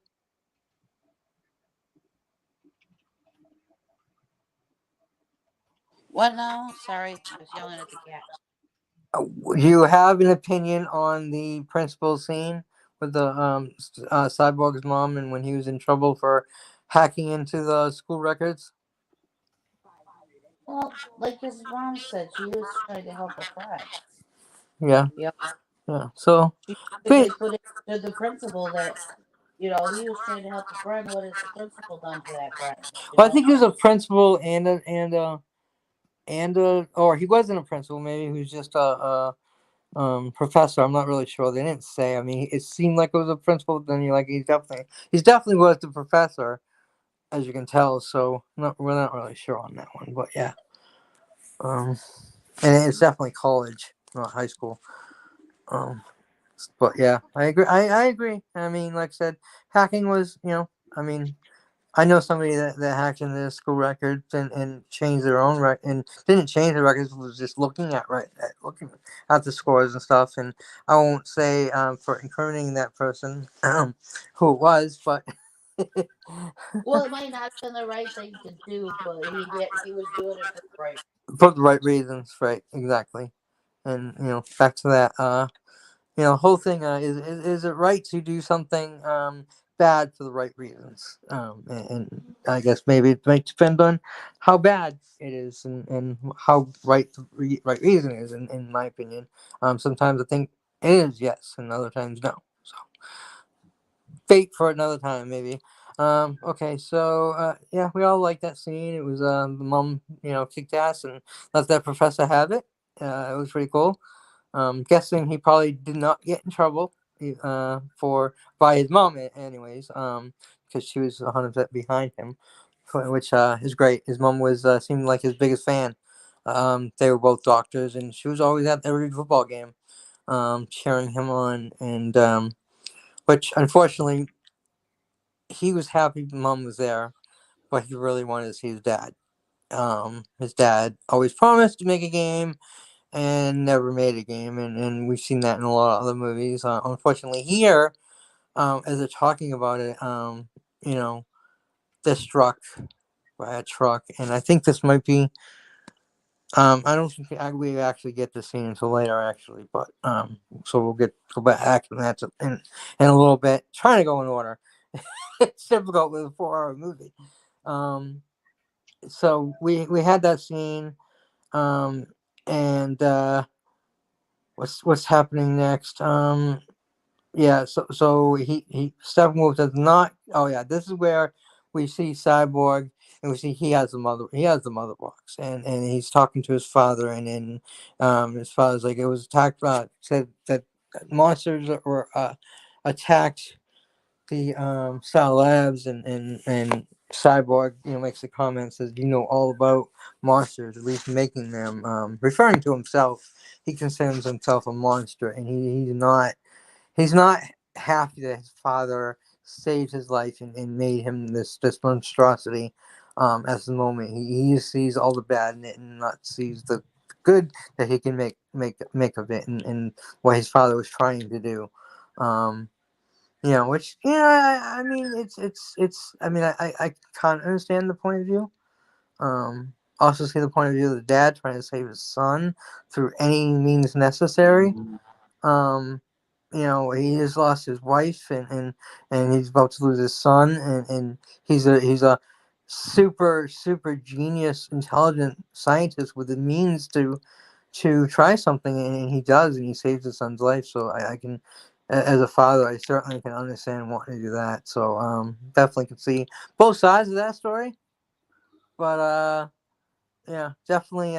Like I said, he was the most fleshed out character in this movie because, like I said, they assume everybody else knows who Batman, Superman, Wonder Woman, and Flash is.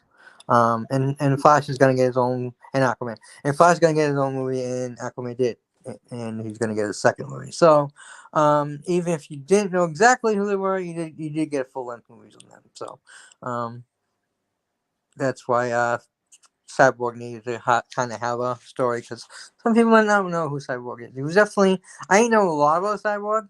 He was definitely not a favorite character. I think I like him more now, and I also really love the Doom Patrol version of Cyborg as well. He's a lot goofier in that one, and fun guy, and funny and stuff, and completely different version.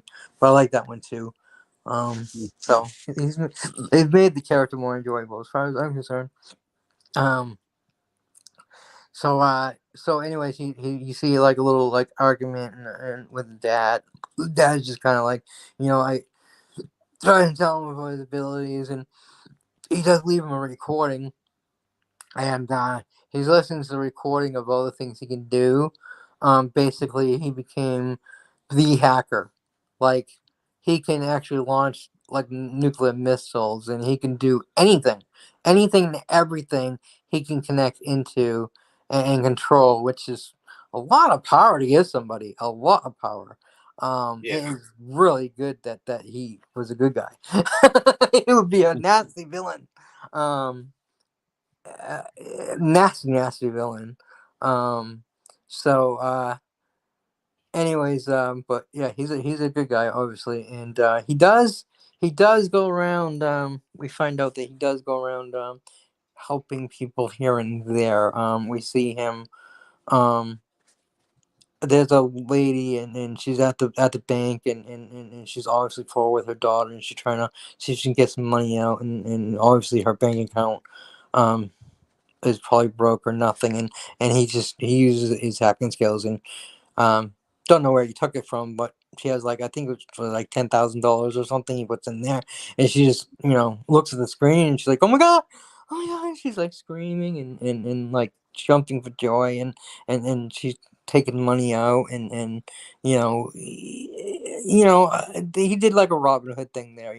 I'm guessing he stole from rich. I don't think he stole from a middle class or another poor person. I'm guessing he stole from rich and gave to the poor. That's what I choose to believe. We don't actually know where he got it from, because obviously the money had to come from somewhere. Um, but rich people, really super rich people, would not miss $10,000. Not saying it was right. Again, you know, wrong thing, right reason. He has a habit of doing that.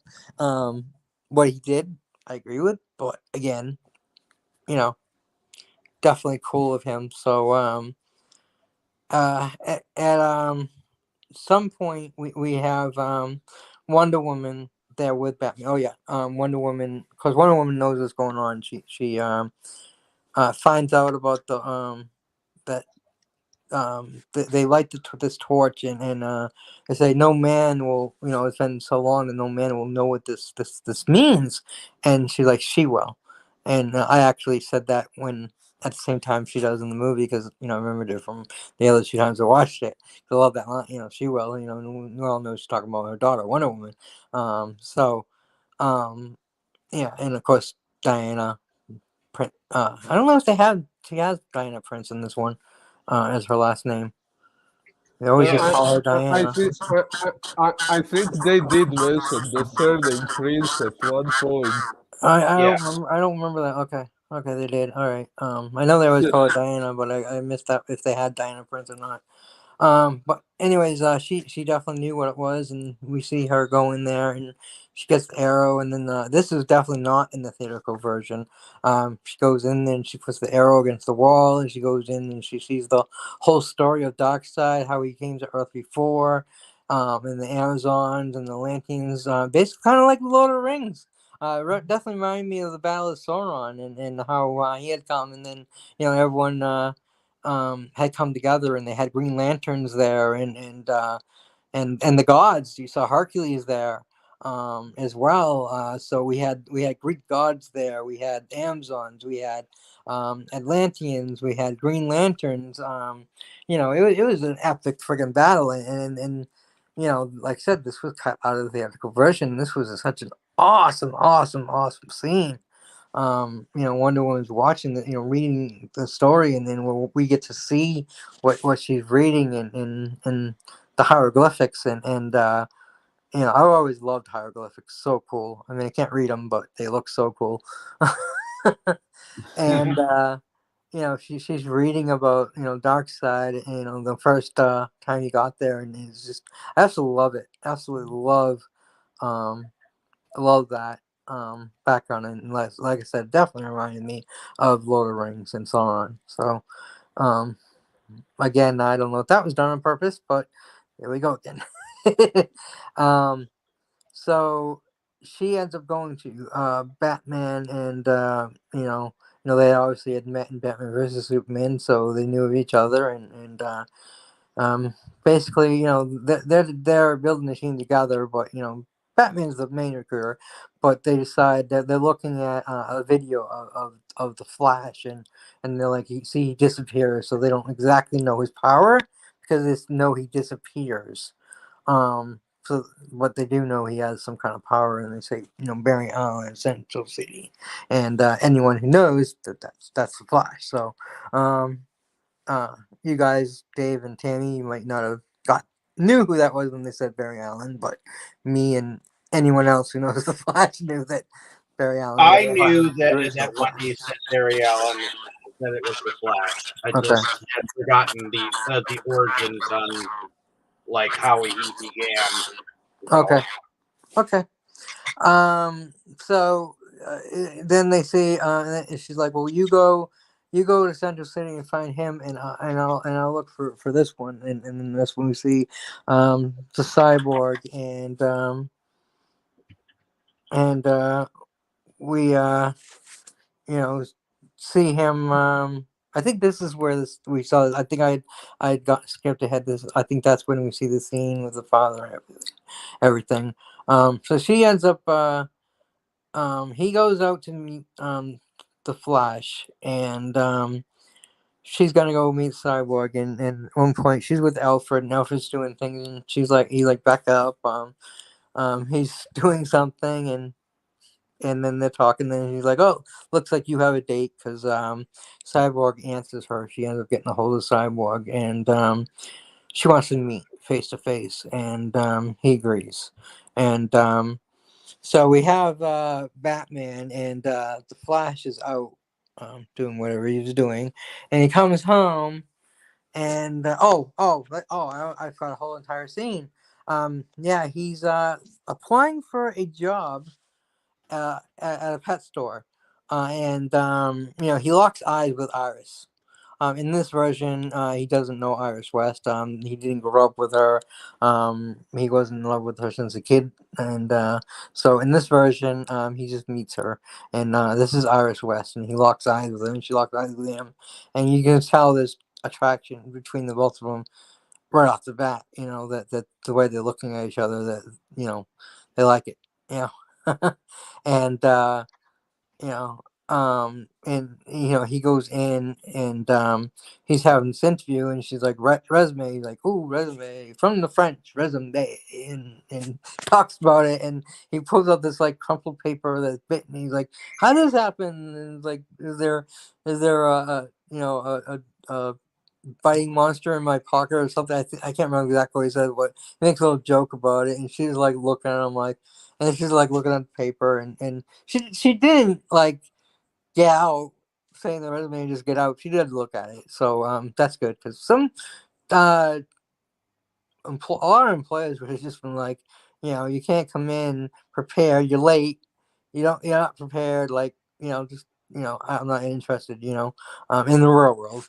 But that, of course, that doesn't happen here. And then we see Iris West, and she's trying to start her car that won't start, and she's like, "Come on," trying to get it. And then you see this truck driver eating food while he's driving, which I used to do, but what I never did ever, and I drove a cab, not a giant truck, is he drops his sandwich, and he decides that it's a good idea to try to pick it up and not watch what he's doing, driving a giant truck.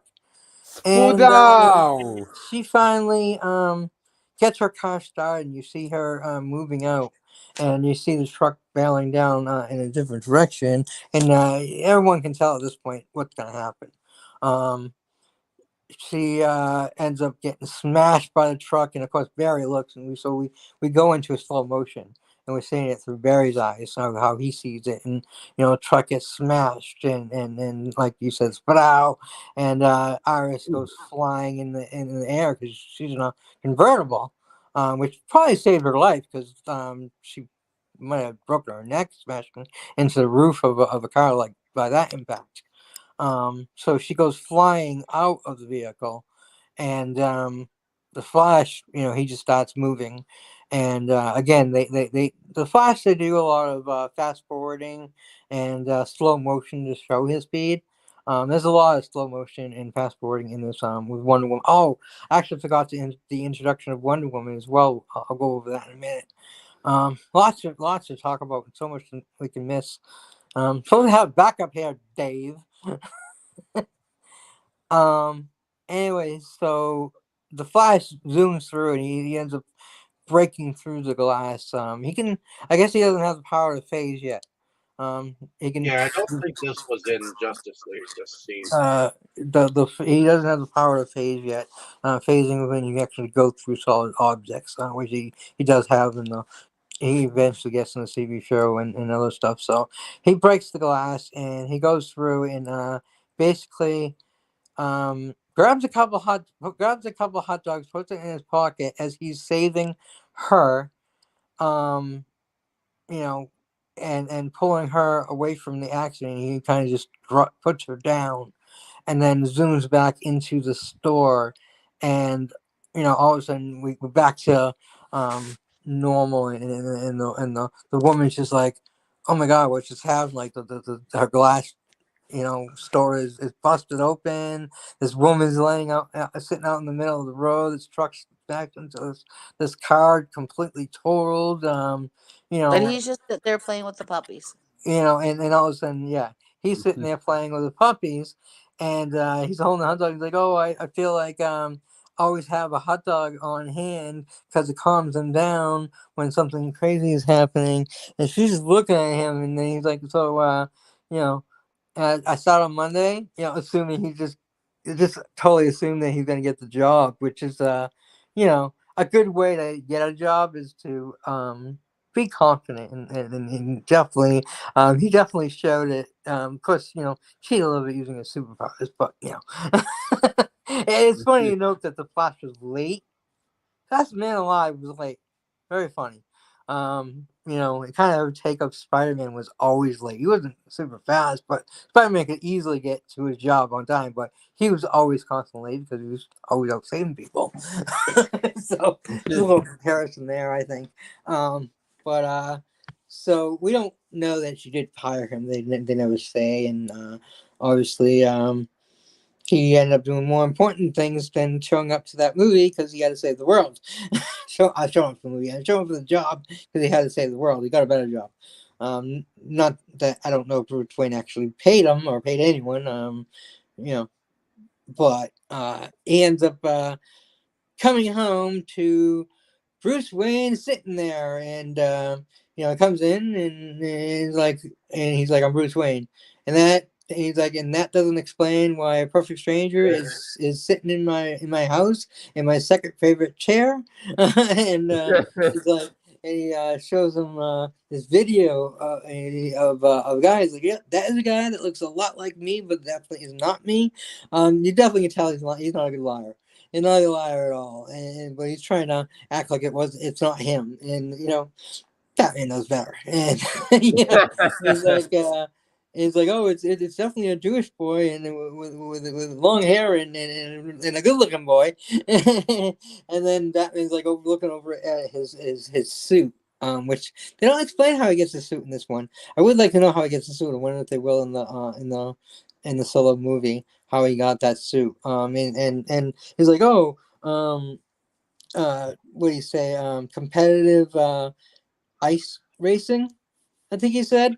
And Batman's like, this is the suit that they use that NASA uses for for heat and cold or something. And he's like very competitive.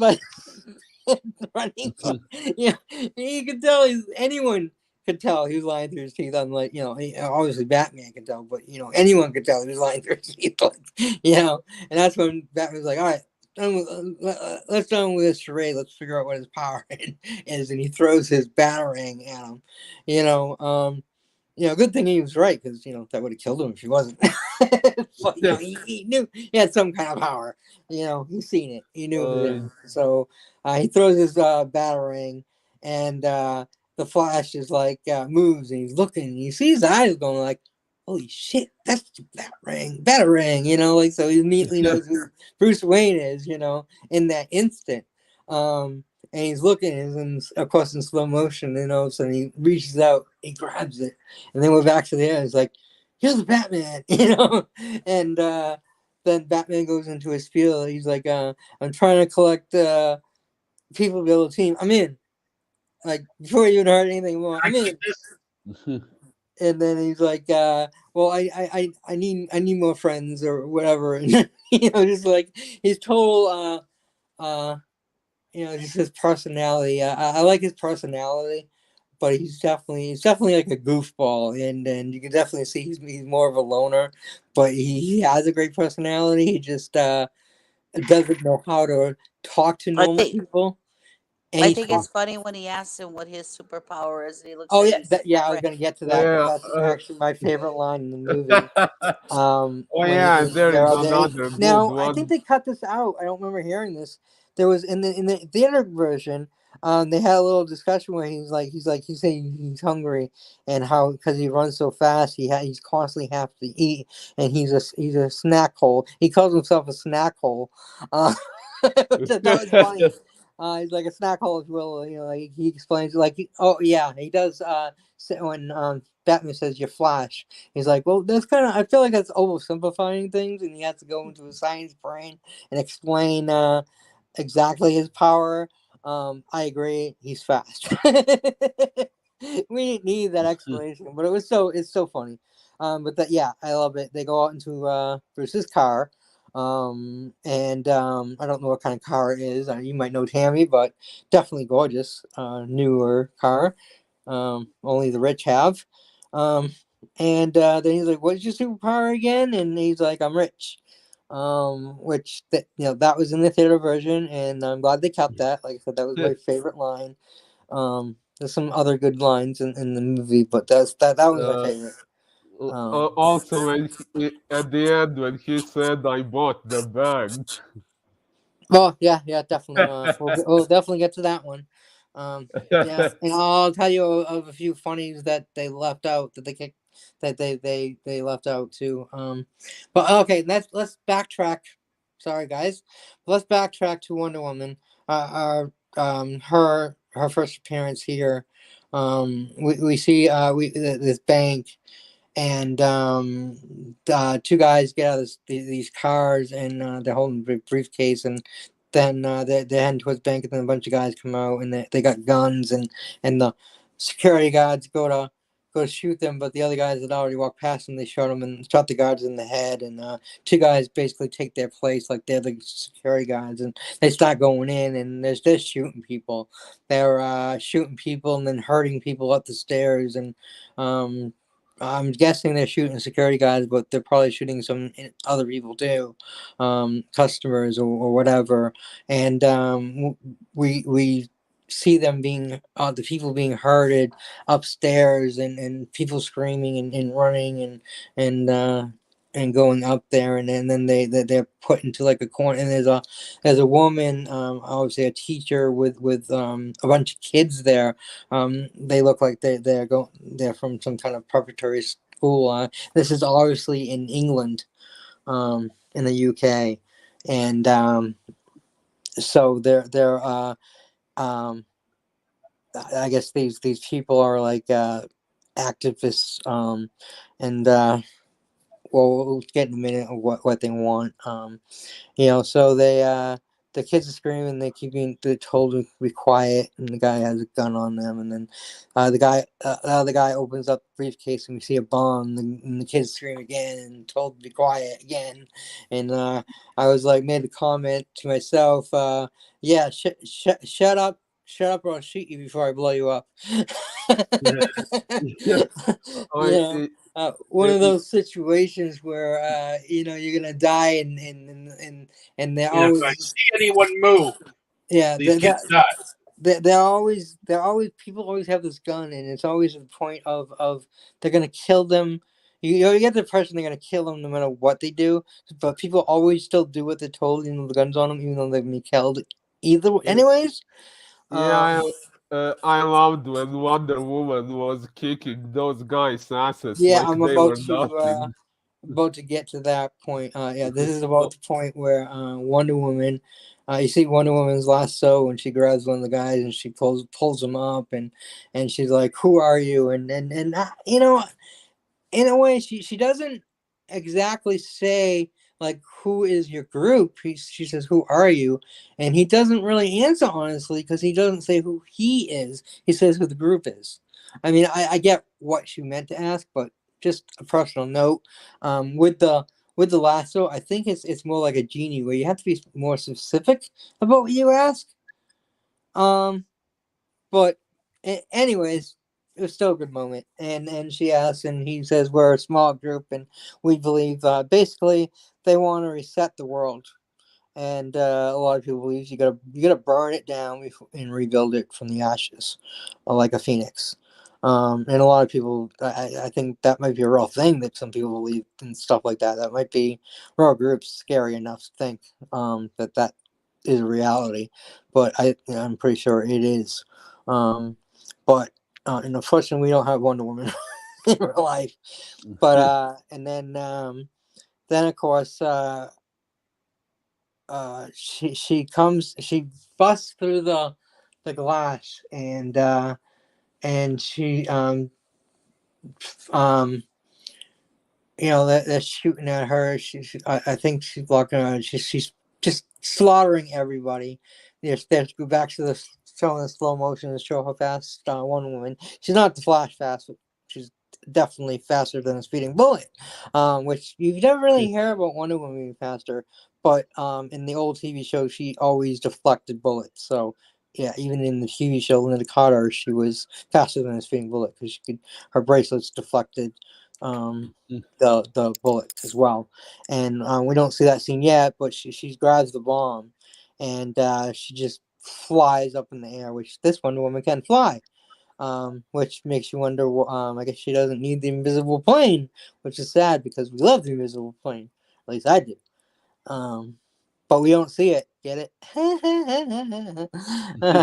But anyways, it's not there. She basically flies up in the air and really high, and then throws the bomb even higher, and it goes off, and basically nobody gets hurt. And 5 city blocks would have been destroyed if she hadn't done that, as the bad guy tells her, because it's about to blow up, and we're gonna tell you our plan because you can't do nothing about it. And of course he stops it, because that's what always happens when the villains spill their beans, as they always do. And then he's like, well, if I can't make a statement there, then I'm gonna make a statement and kill these kids and all these hostages. Like, he just don't. I mean, he was just about to blow up all those kids in 5 city blocks. So he gives zero fucks. So he's about to kill these kids, and she is so slow motion where he's just gonna go shoot one. I think it's an adult actually. He starts with, and as Wonder Woman jumps back down, and she blocks the bullet, and then he looks and he just turns it to auto, the gun, and he starts shooting, and then they go back to speeding it up, and you see her like moving fluently, blocking every single bullet that comes flying out of this gun. Block, block, block, block, block, block, block, block, block, and it's just an awesome scene of her flying across all the kids and blocking every single gun, every single bullet. And then he finally runs out and he has to like get a new magazine. He's like, I don't believe it. And, despite the fact that she blocked every single bullet, he decides to try again. And then he tries to put another magazine in, and she was like, nah, I ain't having it. And she's just like, smashes her braces together and send, and you see the whole building like boom, and we see just Wow. this hat flying down onto the police car as they're all looking up and like, what the hell has happened? Obviously she blew the guy up. Like he wanted it blown up, so she obliged him. Anyone that saw a Wonder Woman movie knows that that was a power that she learned from the Amazon, that she had that power because she's half god, and that's why she's so powerful, even stronger than all the other Amazons, because she's half god. And in this story, she's Zeus's um half daughter, and in another story, she's made of clay and was given life as well. And I think they did that one too. But basically, she has the power of a god, and she's ended up learning that power that you see here. She tries to use it again the second time. We'll get to that later. But yeah, so she saves the day, of course, because she's Wonder Woman. And all right, back to where we were. We just got introduced to the Flash, and he's joining the team. And now we see Wonder Woman talking to Victor Stone, this cyborg. And he doesn't want to join. He doesn't want to join the team. Just like Aquaman, he doesn't think he's a hero. He sees himself as a monster. And she's like basically saying the same thing that Batman is saying: is, look, these people, you're helping them. That's what a hero does. You've been helping them. Trying to get into his mind that he's not a monster. He has powers and he can use it for good, and they could use him.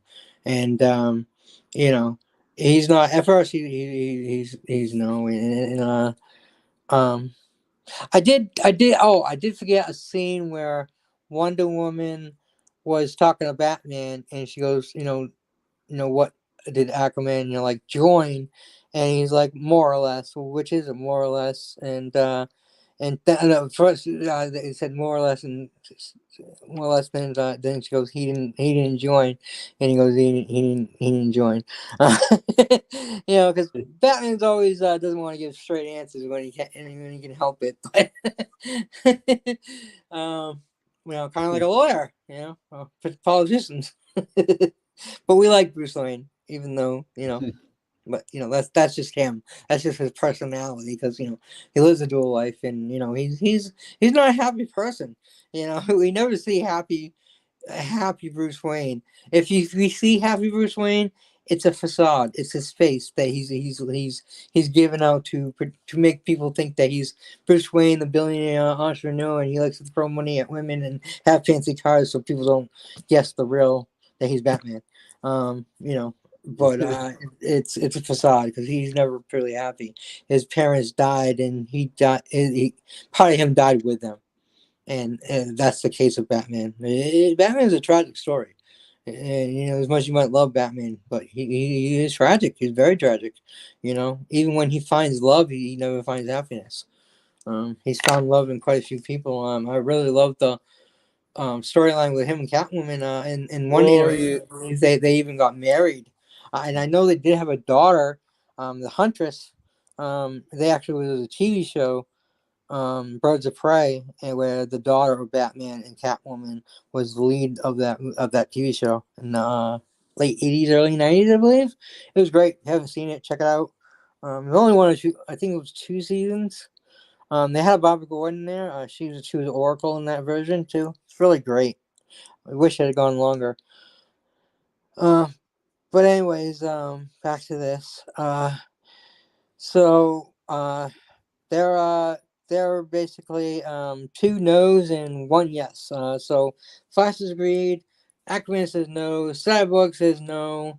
At this point, we see the Gotham Police Department, and another one from Spider-Man. We have Jonah Jameson himself playing Commissioner James Gordon. So they're discussing these aliens, and then they show the picture, and like, who does this look like? And you look at the picture, and the picture drawn, it's definitely looks like Batman. And the guy's like, you think it's him? And he's like, Batman fights crime for 20 years in Gotham City, and then suddenly starts abducting people in Gotham Metropolis. No, and he's like, I'll talk to him tonight. And the guy's like, how? He's like, the usual way. We all know he's going to use the bat symbol, the bat symbol, the bat signal to call him. Then we see Batman up on the roof with Batman, Wonder Woman, Batman, Wonder Woman, the Flash with Gordon, and as they're talking, Cyborg shows up. At some point, I kind of missed part. At some point, I think he listened to I think that's when he listened to David's father tell him about his powers and how he can do good, and he realizes, oh no, what it was is Steppenwolf and the parademons kidnap his father and take the mother box. Oh no, they didn't take the mother box. Oh, they did kidnap his father at that point, and he goes to them like, okay, maybe he doesn't go to them to be a hero to the world, but Yeah. despite how he feels about his father, he's gonna go save his father. Despite the fact that he blames his father for bringing him back, he thinks he's a monster, he's gonna save his father. He still loves his father. He's gonna save him. And he smashed the tape when the father said, "This is how I felt as a scientist." But now let me tell you about how I feel as a father, and he just crushes the recorder, and he crushes the tape, and he doesn't listen. He doesn't want to hear it. His father has let him down time after time, and then turned him into a monster, as he thinks of it. So he's very upset as his father. But he decides to join them. So he's up on the roof, and Commissioner Gordon's talking, and Commissioner Gordon talks, and turns his back and talks, and anybody watches any Batman or comics knows that at this point this is where Batman disappears. So he turns around, but not only Batman disappears, but Batman, Wonder Woman, and Cyborg all disappear. And the Flash, the fastest one, still there. He goes, "Oh, the hell is love?" Kind of rude. Which is another funny line. Yeah, Flash definitely has funny line. Like I said, the actor Ezra Miller did a great job acting. Um, they probably should have replaced him though, because of he's a fucking thief, and he's stealing in real life, and you know some things I can forgive or look the other way, but that's just he's a thief. He should be in jail. So the fastest man alive has sticky fingers. So yeah. As an actor, he does a great job. He does his job very well. Like I said, I separate the man from their job. I love seeing him in the role and didn't want to see him replaced as far as a fan goes, but as far as you know as being an adult and everything goes, he probably should have been replaced. Now on the other hand, Amber Heard, which they wanted to get rid of, but the actual cast stuck by her and didn't want her to get fired. Shit with her and Johnny Depp went bad, and a lot of it was on her end, starting shit and trying to defame him, and that was her bad. But shit that happened was in the privacy of a home. It did get brought up again by her, but I still don't think she should be fired from a job for that. Like, yeah, some disgusting shit happened, whatever. They were both toxic to each other. There was a horrible relationship, but you know, Johnny Depp ended up getting fired from Disney, which is stupid, but luckily she was not fired from WB. And of course, now Disney will probably be kissing his ass to come back. And I hope he does, but he's probably going to tell them to shove it, which I don't blame him. But we Yeah. really want to see him back as Captain Jack, because he's so fucking awesome. But because that's what Disney is. It's like a little bit of controversy and you're gone, because they have their name to protect. And love him or hate him, I mean, I get it. I kind of get it. They are a huge brand, and they need to protect their name. But he wasn't innocent, but he wasn't quite the monster she made out to be. He was a victim as well as an aggressor. So like I said, they were both toxic, and they definitely don't deserve. They definitely should not have been together. Definitely toxic. I hope in any relationships she's in further. She's not like that, and I don't know if she's single now, but I'd like to bang her. But this banger, I don't think I want a relationship, because she's fucking crazy. But but she's actually with Mara. I love red hair. I don't know say this too much, but I am a huge redhead fan. Fiery red hair, especially. I love women with red hair, and she wears it well. I mean, some women it doesn't look quite as good on them.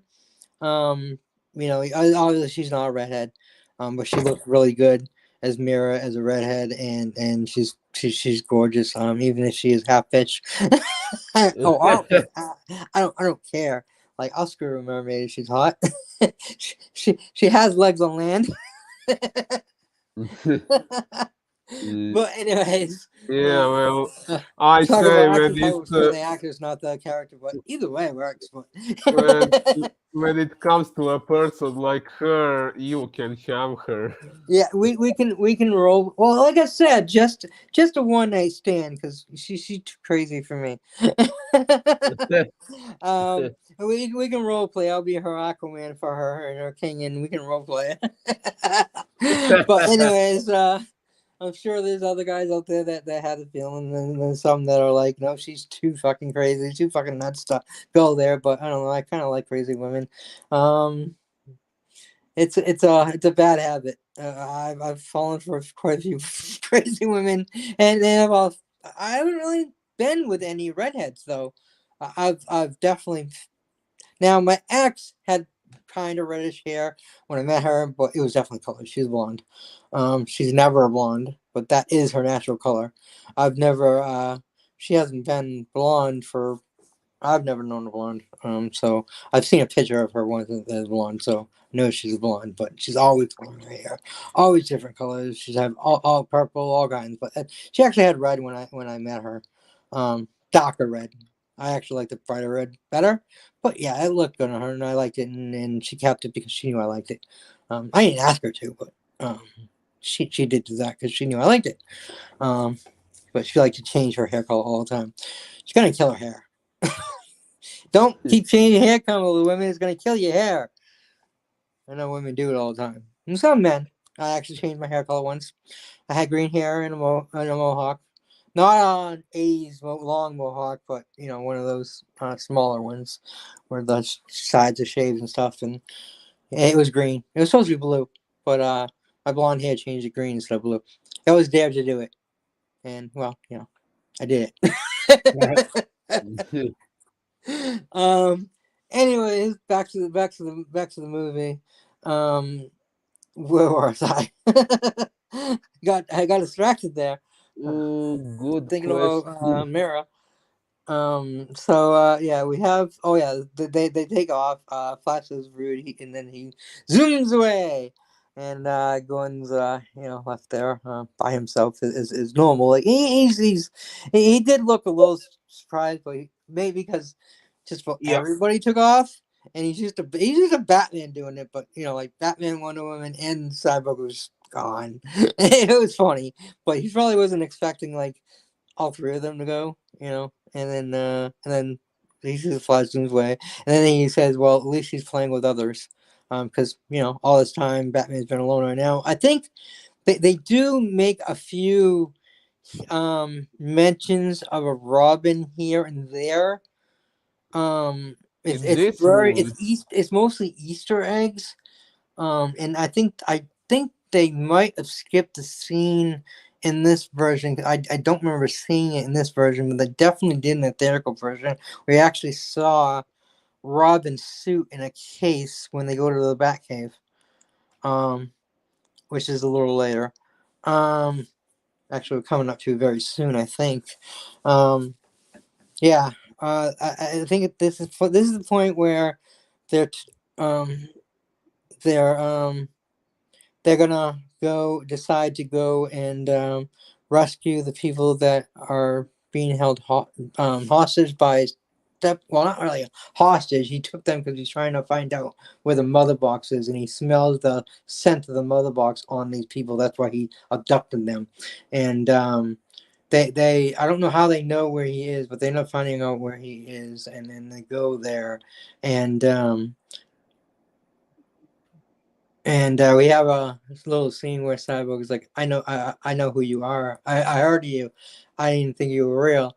And he goes, I'm only real when it pays to or need to be or something like that. Yeah, because that's where Batman is. He's always hiding in the shadows. He sneaks up on his victims and call them victims. I mean, they're criminals, but still, he sneaks. He's definitely in the shadows, and that's why he does it, because of fear. That's why he's dressed as a symbol of the bat, because bats scared him as a kid, and that's the whole mystique behind that. And it's really cool how they added that in there with just a little line, a little background into Batman.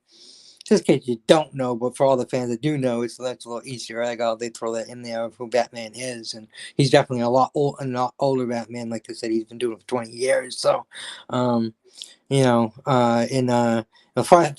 zooms across this giant hole, and then Wonder Woman jumps across, and this is when Batman and Cyborg had their little talk, and of course Batman uses his little Gatling gun type thing, and shoots across, and Cyborg flies over, and they come across, and now this was an extra added scene where they're actually looking down on there, and the Flash goes, I guess he's the bad guy, and Batman's like, you guess right, and I'm thinking, duh.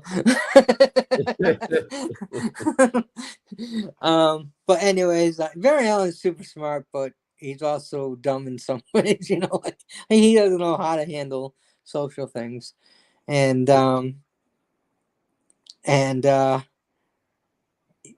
what they in the theater version, it just starts with the Flash is like he doesn't know what to do, what he's supposed to be doing, and Batman basically talks to him and says, get one person out at a time, just basically stay out of the fight and get the people out, because the Flash, this version of the Flash doesn't really know how to fight.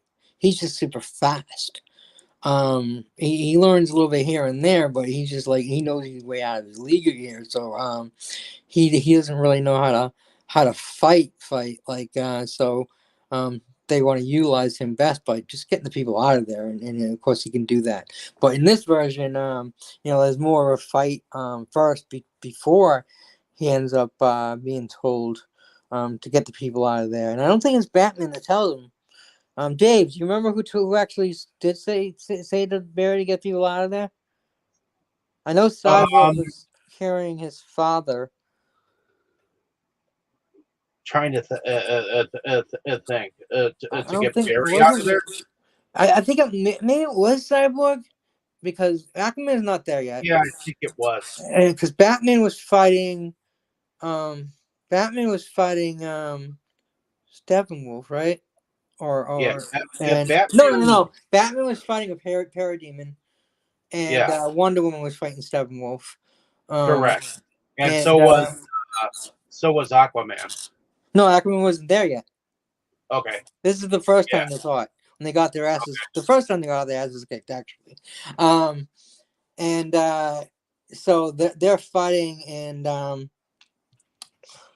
I think this is when he says to her, yes, that she's an Amazon, but she's not like the others, and she's more powerful. And then he talks about how he watched her home island burn down, which we know is lies, and how he killed the Amazon women, and they begged for their lives, just like her mother did.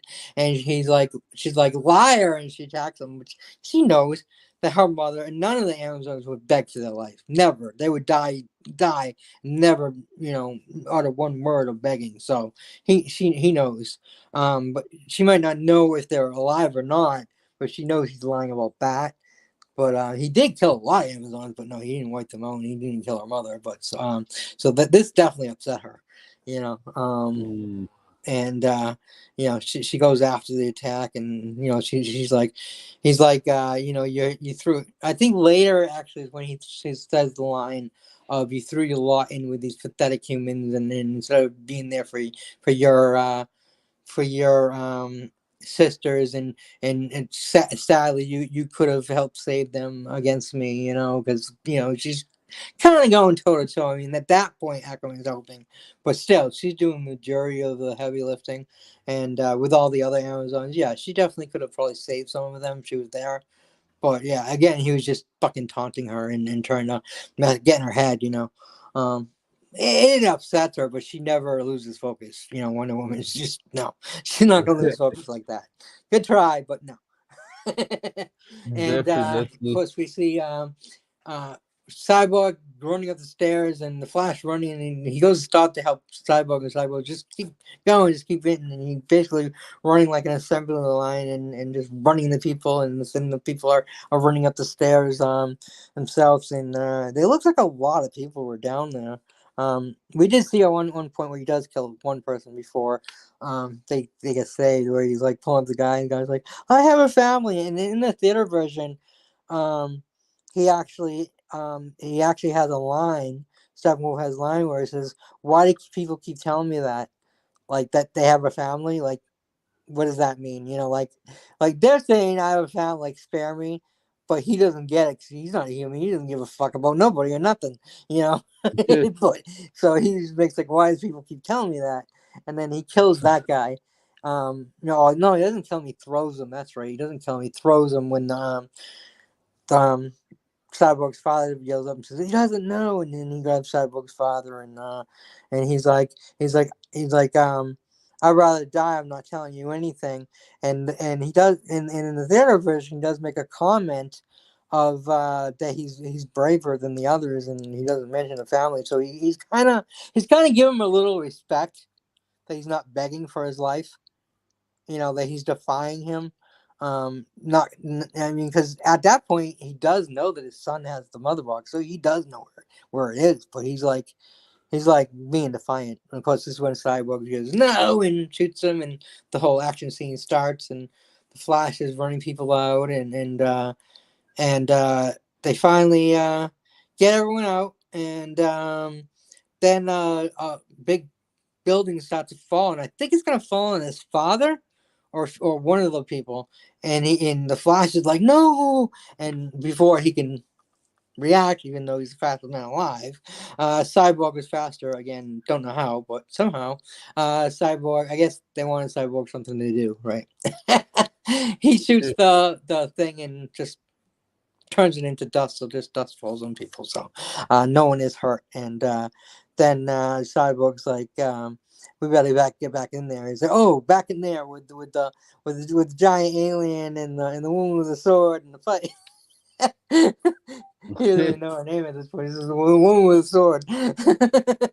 And he goes in there. And at this point, Wonder Woman is fighting Steppenwolf and smashes him down. And she loses her sword. It falls out. And she it's a magic sword. And it's part of who she is. And as you can see in the Wonder Woman movie, it's everything to her. So she jumps after it. And you see this kind of slow motion scene where she's falling and trying to holding out her arm, trying to catch it. Unfortunately, she's not a Jedi. She can't call it to her. But Barry sees this, and so he starts zooming down in air, which he's kind of like flying, but he's running really fast, which they don't really do much, but they do it here, and it's pretty fucking cool. I like that power. And he basically touches the tip of the sword, shooting it back up into Wonder Woman's hand, and then of course he's not paying attention to what he's doing, and he trips and goes flying, which is pretty funny. He's clumsy. He's a little bit clumsy, and I hope he's never ran into somebody and killed them, like in the brothers the Amazon Prime TV show. If you haven't seen it, it's great. They have a Flash guy that actually ran through a woman, and talk about a spit out, and they show it. Like her blood gets splattered all over her fiance, and all over the place, and the guts are flying, and it's definitely a spit out fucking moment, dude. You gotta check that movie out, that TV show out. It's great, so great. Like all the superheroes are like fucking assholes, except for like this one girl. It's fucking great, dude. great TV show. Anyways, So they put something like that in a Flash TV show. no. This is an Amazon TV show. So Amazon gets away with, because it's a streaming site. They can definitely get away with doing stuff like that. They own it. Oh, If you don't want to watch that content, don't watch, or put parental controls on there for you so your kids don't watch it. So they don't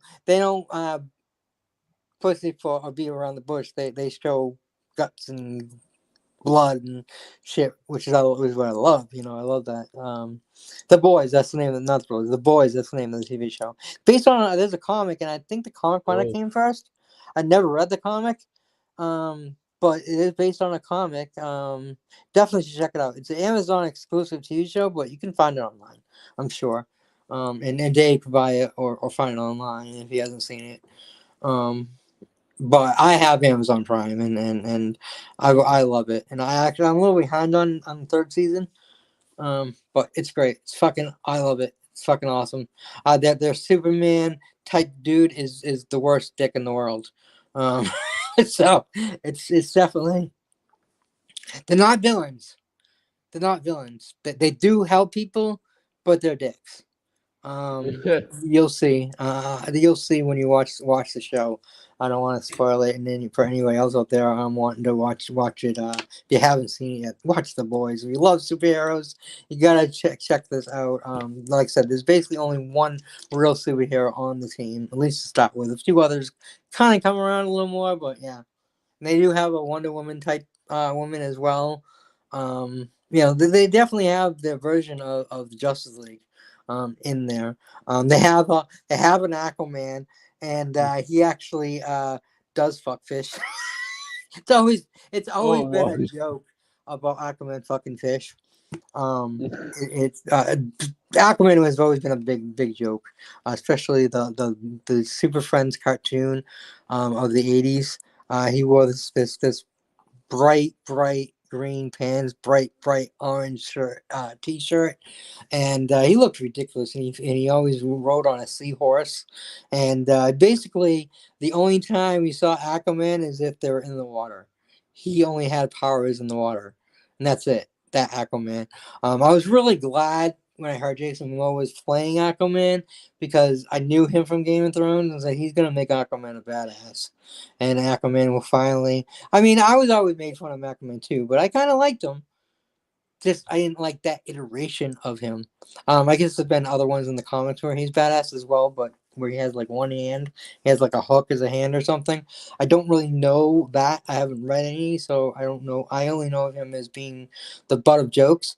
So it was nice to see him as a powerful character, and Jason Momoa did such a great job bringing him out and making him a badass. Now, I don't exactly know. Let's finish the scene, and I'll tell this other scene too, that happened in the theater, and not this version. So they basically at this point, I think this is when he gets the mother box, right? Somehow, they do the they do the fight, and Batman calls the crawler, and Gordon's Alfred's like, I thought you never asked. You send it by remote control. Batman starts fighting, and then he's like, my turn. He's fighting Steppenwolf, shooting him with his tank like crawler. And Wonder Woman and Flash are now on the ground fighting Steppenwolf and more of the parademons. So they're all kind of split up fighting. And then at some point, Steppenwolf, before he disappears, he like smashes like a hole in the in there, and Flash is like, what is this under? And Batman's like, the Gotham River, and they're like, oh shit, like they know they're about to be flooded, and water starts pouring in, and they're about to be flooded, and this is where we get Aquaman come in, pretty badass. They do call back a little bit to the cartoon where he's introduced through water, but we already know he's badass outside of water. But he comes in and basically parts the water like Moses parting the sea. But we got Aquaman, and he's parting the water for them. So and then they before that, I'm sorry, Cyborg gets into the crawler. Batman got out of it somehow or fell out of it. I think he was knocked out of it. He wasn't actually inside yet, and he got knocked out of it. And Cyborg gets in, and he's like, "I'll take over from here, Alfred." And Alfred's like, "Do I know you?" Like who the hell is this? And Cyborg, of course, he can talk to any machine, as part of who he is, and as well as hacking into anything. And he controls the machine probably way better than Batman can. Even Batman's awesome, but still, everyone has their own strengths, and so he's fighting in that, and then so Aquaman shows up, and then they all basically climb onto the crawler, and escape the tunnel and get out of there without anyone being crushed by the water or drowned. So Aquaman kind of comes in and saves the day. He finally realized after his was stolen, Mother Box is stolen, and it's in the talk with one of his Foe's character, which I forgot his name, but he needs to go come to the real world. So what are your thoughts on the scene, Boris? Sorry, I had to do something here. I got a little lost. Which scene were you talking about? The whole fight scene when they first fight Steppenwolf, and the Flash is saving people, and the Aquaman finally shows up to help them, and them escaping and everything. The whole entire scene. Oh yeah, that scene was definitely great. I must say, throughout the scene, I was kind of worried about Victor. I thought he might die at the end of the fight. Really? Yeah, I thought so because they said something about when they were bringing Superman back. They said No. that. That's after. That's after. Yeah, I know, but when they were bringing Superman back, they said something like, when you bring someone out of the dark, someone else goes into the dark, or something like that. So I thought they were saying that when Superman is brought back, someone else has to die, and I thought Victor might be the one to die because Nope. he was It was depressed Steppenwolf. and Steppenwolf's the one that died. oh, uh, yeah, that was a much better way out. I was glad I that agree. I agree. all the heroes survived. Yeah. I Yeah. So yeah, it was definitely a great fight scene, very intense. I found it interesting when they cut one of Steppenwolf's horns off. No. This is we're talking about the first scene, dude. Not the first fight, not the second fight. The first fight, and when the Flash is getting the people out of there, and Ah, got all the ah, hostages out, ah, and the water scene, and Aquaman shows up and parts the water and stuff. ah. Yeah, that's what I was saying before Superman. Sorry, I messed up. Yeah, I thought we were talking about the final No, scene. that's way down the line. We haven't gotten there yet. Long movie. Sorry. uh, so yeah, there were many fights, and I've seen this movie only once, so it's a bit all mixed up in my head. It's okay. Sorry about It's okay. that. That's why I'm just trying to get you back on track to what we were talking about. Uh, yeah. So is this the scene when they attack the father and Victor jumps in and saves him? Yes. Oh, y- yeah, that I was hope also there's a pretty people out good. there listening to me, because obviously my fellow hosts are not. Uh, oh yeah, Dave and Tammy are kind of Oh, quiet too. I'm about to get to them again. Yeah, is that all you had to say about this scene? Uh, well, uh, it definitely was also one of the better fights. Yeah, Yep. I'm sorry it got all mixed up in my head since I've seen it only once. But yeah, what do you, Dave and Tammy, have to say? Yeah, Dave. Yeah. Any thoughts on the scene? The final fight. No. You fucking dicks. You know, you need to fucking listen to me. I mean, we're doing a podcast here, and you want other people listening, and you guys aren't listening. Uh, Boris didn't freaking listen either, so I'm not just yelling at you and Dammy. uh, yeah, I did No, get a the little. How about scene Tammy? where You go first. the Uh, first step in wolf fight. Tammy, you go first. You were already elected, and you're the one that screwed up. Why are you putting me in this? Because you weren't listening either. How do you know I wasn't? Because I know you weren't, because you've been super freaking quiet, and so is the. I know you're usually quiet, but still. If you oh were my. listening, tell me what your thoughts. That's what I thought. Bastards. Y'all suck. Uh, So So we have the okay, scene. The scene where the Flash is saving the hostages, saves his Cyborg stops his father from getting killed. Flash is saving the hostages, and the whole fight scene, and Aquaman comes in and saves them from parts the water like Moses. You know, that whole entire fight scene I just talked about. I like the machine that looked like a crab. The crawler, The crawler. the bat crawler. The bat The crawler. Nightcrawler. Yeah. He didn't call it the bat crawler, but we will call it the bat crawler because I thought he called I it a didn't think crab we or were something. still on that scene. we called he just called it the crawler, but yeah. I like that, and It's a long scene.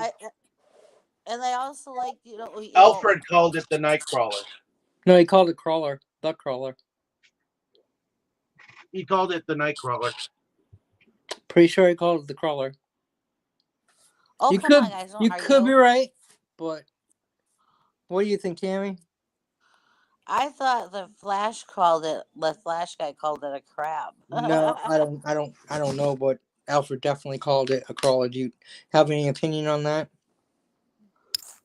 Well, I thought that was the whatever you want to call it. I thought it was cool, and also, I mean, Wonder Woman really put up one hell of a fight. I mean, Yep. with dude, with Steppenwolf. Yeah, that's why he And I taunts like her how later. Cyborg actually took over the Nightcrawler and was like, "I've got this, Alfred." Yeah. That was And he's like, "Who the hell are you? Do I know you?" I already mentioned that. If you guys were listening, you know. And then Flash did his thing and got the sword back to Wonder Woman. That was cool. Yep. I mentioned that too. Yep. Was cool. And we can't mention it because it was cool scenes. It definitely was. I agree. I'm not mad that you mentioned it. I'm just stating that's something that I did mention because you Well, guys want weren't me listening. to say what you want me to say what I thought of the fight. So I'm telling you what part. I know what I'm saying, and I'm just letting you guys know what you missed. That I did say it because you guys weren't listening. So I'm letting you guys know what you missed. I did hear you say it, but I wanted to tell you what I liked about the fight. Oh, that's sure. or not. Sure. Okay. We'll go with that.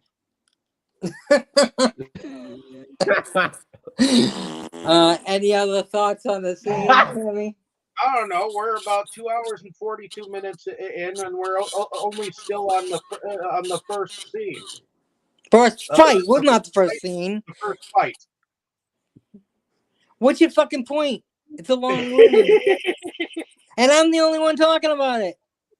I did start talking about it, but then you said I was talking about it out of order, and I was like, okay, fine. Yeah, but you always do that when I do that when I'm hosting. You always sit there and play your video game and not listen. I think what he's getting at is let's not make this as long as the 4-hour movie. It's gonna be longer, like Mo said. We're talking about it. Of course, it's gonna be long. Not if you do a play-by-play scene. Characters, the plot is basically this: three boxes are all over the fucking place. The Justice League is gathering together. Okay, so you want me to write a wiki? Why do we have these podcasts then? We have the podcast to talk about the movie, and that's what we're doing. I know. We blow by blow every other movie. We're gonna skip this one because it's 4 hours. No, I love this movie. It deserves to be talked about. It's like Lord of the Rings. We just devoted freaking 3 weeks to Lord of the Rings, and we talked about them. Yeah, but here's the thing: you don't have to be that long. They really don't. They don't have to be, but they are. You know, you remind me of when I was in school and I had to do a book report for short story novel, and the first one I did, I didn't get a very good grade on it, and the teacher told me because it was too long. I always got good grades even when I made said them. the book was this long, and she goes, right. She goes, you want the reader to be interested and they have an idea of what's going on, but you don't want to tell them everything. Well, that's what we've always been. We've always done in both podcasts. We basically tell just about everything. So that's what I'm doing. Okay, I must say when I was hosting for certain movies, the discussions ended up being even longer than the movies because I was analyzing the shit out of. Exactly. I mean, some movies we go through and we're kind of fast. And we kind of speed through, and some movies you can't go play by play. It's just they're not that type of movies. You know, it's just you just kind of go through and you go through them fast and you fly through. This is a very, very action-packed, in-depth Justice League movie that was 4 hours long. So of course it's going to be a long discussion. A lot of shit happened, and like I said, there's probably stuff I've missed. So you know, and like I said, jump in at any time, but you know, don't just try not to jump ahead. That's all I'm saying is like, I mean, I've had to backtrack myself because, you know, I missed. It's a 4-hour freaking movie. I don't have it completely memorized. You know, I think I'm doing a pretty good job if I do say so myself. You know, are you even listening now, Dave? I am listening. Okay, you weren't saying anything, so just asking. I was letting you talk. Okay, just checking.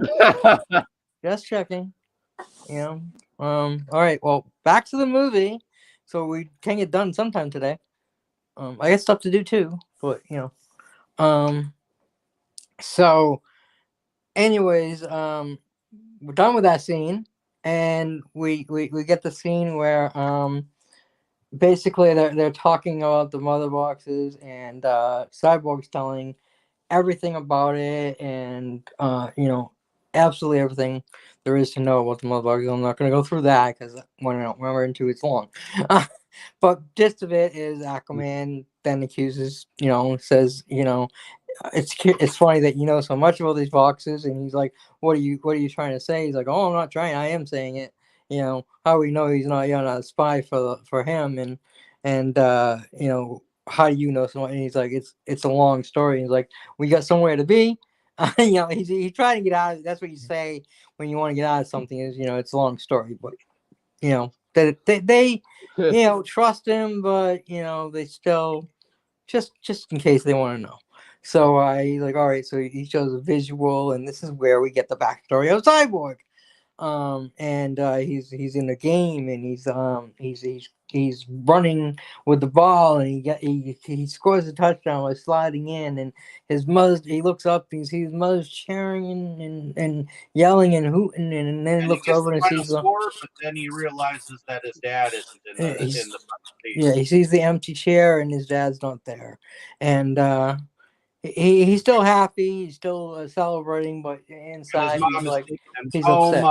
On the way home, they get hit by a car, and his dad comes into the hospital. And he's like, "I'm not going to let you die," and he's obviously got a way to like save him with the technology that he's Yeah, got, which we he find uses the out later. mother box. Yeah, he found out later that he was able to harness No, this is when we find out. Right now, not later. This is the scene. Right now, we find out. yeah. He hits him with the. You see like half his body up on this like wall, where he's missing his half his body, his arms, his leg, like it's just like a head and a torso up on this like this. I don't know exactly what you even call it, but it looks like he's pinned up there, and it looks horrible. But then he's hit with this lightning, and then he's just gets robotic cyborg legs and arms and half a his eye and everything, and those, and then he's screaming, and then his father stops, and basically that's the story of Cyborg, and it's crazy, it's insane, but again, he's trying to save his son, so, and he's a genius, so he uses what he knows, and he saves his son, and so then we get the story, and then they're talking about what they need to do, and then the Flash goes, "I'm not." We all think the same thing. I'm not going to say it. And Cyborg just puts up a hologram of Superman. Because they basically talked about the mother box. I brought him back to basically he wasn't completely dead, but it basically almost brought him back to life completely. So they're basically they're realizing that they can use the mother box to bring someone back to life. They can bring Superman back, and they're all looking at it like, yeah, this is what we need to do. Um, you know, and they end up going to Star Labs, and they have to get rid of everybody. So Cyborg sets off the alarms. His father's like doesn't leave the facility because he's like, this seems strange, and he looks into it and he finds out there was a false alarm. He's about to tell them that it's false alarm when he sees his son and the rest of the Justice League, and he says, "Oh, never mind, I was mistaken. It's a false alarm. No one comes back into the building until I say so." So giving them enough time to do whatever the hell they're there for, because he doesn't know exactly, but he knows they need something important. So he covers for them. Cyborg just kind of, nods at him like, "Thank you." He still doesn't say a word. He saved his life, but he still isn't talking to his dad. So he was just kind of giving him respect. "Thank you for helping," but he didn't even say it. So they walk by. Then we have the scene where the box is going into the water. The Flash says he's going to run really fast, and he's going to push the box into the water. Basically, jump starting Superman. So they put Superman's they zoomed his body, which was a funny scene. I do want to mention one thing in that scene, that Barry Allen is talking to Cyborg and says, "I don't know, what do you think, Wonder Woman, we can go for a younger guy?" And Cyborg says, "She's 5,000 years old. Every guy is a younger guy." I think she looked pretty damn hot for a 5,000-year-old girl. But yeah, so he doesn't say anything about that. But they continue digging up the body. Okay, so they dropping the body into the water where the alien ship is. That's why they need to be there, because they need the technology of the Kryptonian ship. The ship thinks it's a bad idea to bring back Superman. This is where Aquaman pipes up and says, "We need to abort. We need to abort now. This is a bad idea." And the Flash is all ready. The Flash doesn't really hear exactly what's going on. And then the cyborg sees that future that Batman's kind of been seeing. You saw a little bit from Batman or Superman what he's been seeing, like this future where Superman is turns bad and he's it killed the Batman or whatever. He looks like he's holding Batman's cowl in his hand. In this version of the cyborg sees, and so he goes no, and Barry goes go because he can't. I guess he can't hear right, and so he just starts speeding down, and he speeds in there.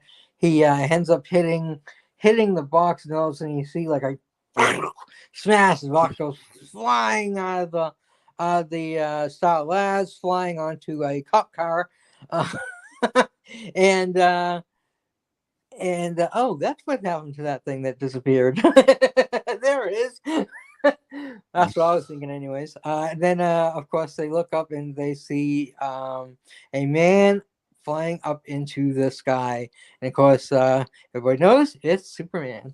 Or I don't know if they know, but the audience knows it's Superman. And he kind of, I think at this point, yeah, he flies down to the statue that was broken and looks at his memorial. And I think at this point, he kind of knows who he is, but not really. Then of course, Lois sees what's going on, and she saw him, and she knows she figured out where he went. This is what I like about this version. In the theater version, Batman, she was the backup plan, and calls her there. In this version, she figures out herself and goes there. Both versions, she saves Batman's ass from Superman, but this is to tell all those people that says Batman can beat Superman only because Superman lets him.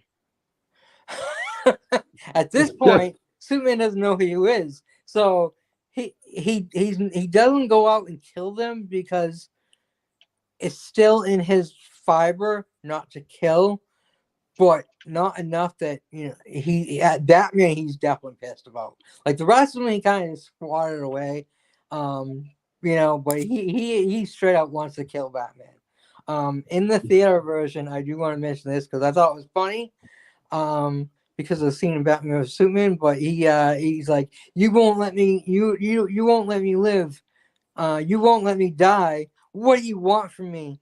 And he's like, tell me, do you bleed? And that's when Lois shows up and saves him. But here we get an extended fight, which I love. I absolutely love. I want to mention the fight when Flash goes to run past Superman, and all of a sudden Superman turns his head and looks at him, and the sheer look of terror on the Flash's face, like, oh fuck, he can see me in my super speed, like what the fuck, And then Superman just fucking throws Wonder Woman, throws Cyborg, and just fucking just goes after the Flash, and he's like throwing punches, and the Flash is like ducking. Luckily, the Flash is a little faster because if he connected once, the Flash would have been dead. Superman was going. Superman was kind of going after hard. Flash pretty hard too. And basically, Superman just mopped the floor up with the Justice League. Just mopped the floor up with them. There's nothing they can do. Then finally, the police were there, and they're in tanks, and they're shooting at Superman. Yeah, that's gonna work. Yeah. It's his suit that bounces the bullets off. Because obviously he's not wearing a suit because he was buried in just pants and no shirt for some reason. Because they want to give women a treat because they think Howard Cabral is sexy, I guess. So that's why he has no shirt on. Probably. But so basically Wonder Woman and Aquaman. There's a point where Wonder Woman's like, "Don't make me do this," because she doesn't want to fight him, and she goes to smash him. Smash her braces to go to throw him back, like we saw him earlier, and Superman just zooms over and stops her. Just grabs her arms and pulls apart and headbutts her. And then she headbutts him, and he butts head her, and then she does. Then he flies up and headbutts her and smashes her into the ground. Then Batman shows up and he's like, "Oh yeah, your ass is mine." Like he really wants to. He probably remembers Batman trying to kill him and nothing else, and he doesn't say anything, unlike the other scene that was kind of funny, but he doesn't say anything. He just goes over there. He burns the police cars, the police tanks, so they go flying out of them. They're kind of they go running out of them so they don't get blown up. He uses his heat vision, and again, he's not really trying to kill anyone, but he is stopping them from shooting at him because although it's not hurting him, he's probably annoyed by it. You know, he did attack everyone because Cyborg felt his insides felt like he was under threat, so they went in some mode and he shot at Superman, which of course Superman immediately avoided it, and that's when it was on. They're all like, don't shoot him, don't let him Cyborg control. He's like, I can't stop it, I can't control it. It's just kind of like an override to protect him, which almost got him killed.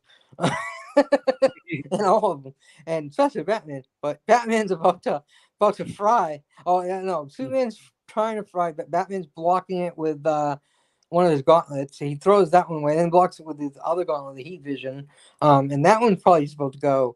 And you know that Batman's about to die, and Lois finally shows up and saves his ass, and she's like, "No, stop!" And they're like, "Don't shoot." I don't know why he said that, but anyways, she talks to him, and he just looks at her, and she goes to him, and she hugs him, and he's hugging her, and I think at this point he's starting. He recognizes her, even though Cyborg doesn't believe he recognizes her. I believe he recognizes her, and as Wonder Woman Yeah. does, and everyone else does.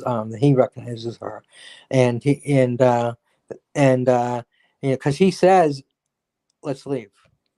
Or I think she might have said let's leave, and then he does, and then he flies off. So he's not helping them at this point, but he's no longer a threat. So that's good.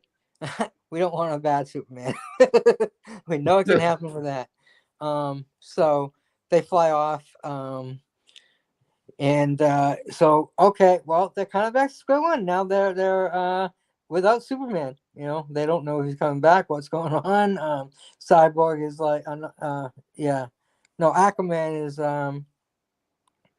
not believing that they think he still thinks it was a bad idea, and they're like, now he's gone, and he's basically Aquaman is like, he's not, we don't know, he's back, because one was like, he's back, and he's not back, we don't, his body's back, his powers are back maybe, but the man is not back. And they're like, and that's when Bruce and Wonder Woman are saying, yeah, he recognized Lois, and he goes, oh, that's just instinct. Aquaman is saying it's instinct that because she's not afraid of him. That's why he didn't attack her, because she wasn't afraid of him. Which I get that instinct thing. Do that with like animals. Like when you're not afraid of them. Like certain dogs will attack you if you're afraid of them, but if you're not, they won't. But yeah, so he thinks it's instinct, and they know better, and I know better. He recognized her, and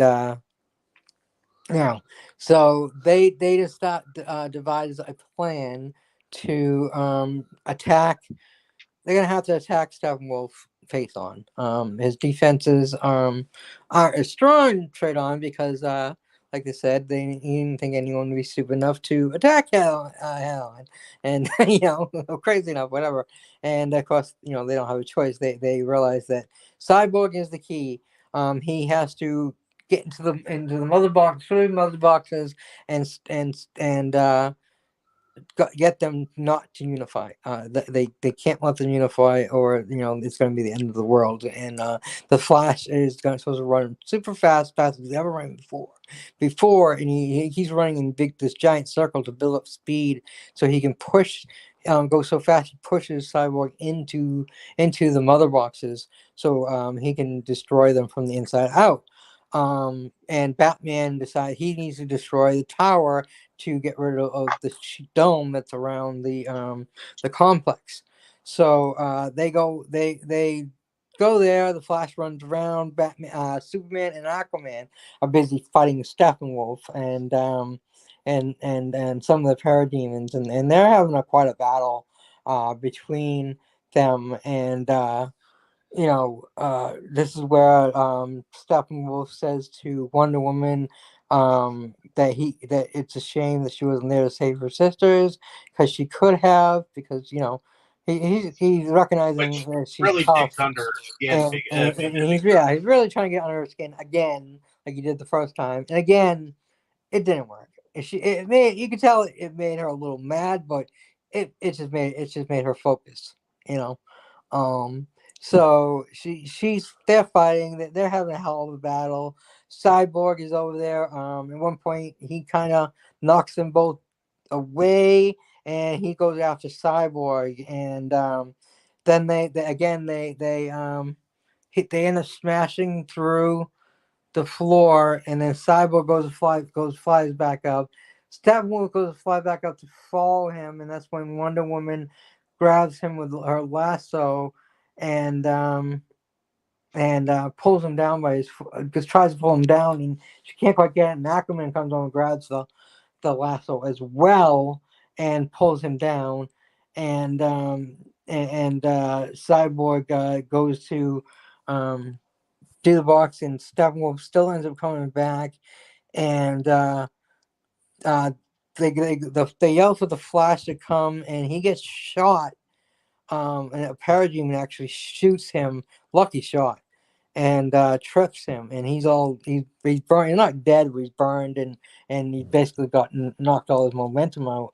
And Batman shoots the Parademon that shot the Flash, and they're all yelling for Barry to come, and Barry's trying to heal really fast and make it there, and the three boxes end up uniting, and it's too late. Darkseid boombox opens, and Darkseid starts to come in, and Batman, and they're all like, it's too late, we lost, and Batman's like, oh no, like, oh no, and then Barry realized what happened, and he this is where he ends up reversing time, just a little bit, not a big one this time, but he reverses time a little bit, back to right before that happened, and then flew there, and then pushed Cyborg into the mother boxes. And yeah, this at this point, right before that, yeah, Superman shows up, and he just comes in and just wails on Steppenwolf. We did see a scene with him and Lois, where she's putting his shirt on, and he's starting to get his memories back, and then he does get his memory back, and his mother's there, and she hugs him, and she's so glad that he's back, and they all hug Superman, and then he's like, "Listen, they brought me back for a reason. I gotta figure out why." He goes to the his Kryptonian ship. We see all the suits hanging up there, which is pretty badass. He's choosing the black suit. We see him in the black suit for the first time. He flies there. He goes sees Alfred. Alfred tells them where they are. He says, "I hope it's not too late." Then he flies. Now we see him into the battle. He smashes Steppenwolf, and just starts pummeling him, and that's when he breaks the horn. I love Yeah, when he breaks the horn. Superman is just fucking him up, fucking him up. But and Cyborg is inside. They're trying to use a picture of his mother and his father, trying to become his mother and his father, and say, join us. We can be a whole family again, and you won't have to be alone, and blah blah blah. And he doesn't fall for it, and he's like, this isn't real. They're dead, and I'm not alone. And he breaks through, and the boxes start pulling apart, and then he's like, Superman, and Superman comes over, and they tear the boxes apart, and the whole time Doomsday's still there, but he's just watching. And this is the point where Superman, well, they all kind of, Superman like slams him up, and slams him down, and slams this way, and slams him, and then I think Batman hit, and Cyborg hit him. Cyborg shoots him, and then Wonder Woman chops his head just as he goes through the portal, and the head rolls, and Darkseid crushes the head of Steppenwolf, and Desaad says, "I told you he would fail, and you did." But then they realize, this is where they realize the antimatter is on Earth, because that's what Steppenwolf had found, that the antimatter that they've been searching, and Darkseid had destroyed 120 billion planets looking for, or something like that. and looking for the anti-life, and then we have the epilogue where they show Cyborg actually puts the recorder and the tape back together using his various skills, and he listens to the part about his dad saying about being a dad, how he feels about being dad, and his dad telling him how proud he is of him now, and how proud of how he's always been of him, and he screwed up and he wasn't there for him, and he wished he could take it back, but he's so proud of him, and he needs to go out, and he's now, the hero that he knew he could be, and all this lovey-dovey stuff, and we see Cyborg. It definitely means something to him now. He's ready to hear it, and then we see we see a dystopian future, where obviously Mira is there, with Aquaman's trident and Batman and Flash, who's in this new like kind of like a armored suit, and they're obviously running from someone, which and then and Mara's like, I'll kill him for what he did to Arthur, and and Batman says something, and she goes, "Oh, we stick to the plan." And the Flash is the key to basically reverse time and everything. And she's like, what about to lose someone you love so much, and then we hear the Joker, which is played by the same one that played the Joker in the Suicide Squad. At that point, when I saw him in the Suicide Squad, I fucking hated him. I bashed the actor up and down, right and left. He did such a fucking horrible job, and I'll still say he did a horrible job. And he kept saying, "Oh, it was because I didn't have enough time to build the character," and he had less time to build the character here, but he kicked ass here. He redeemed himself in my eyes. He was a great Joker in this small little scene.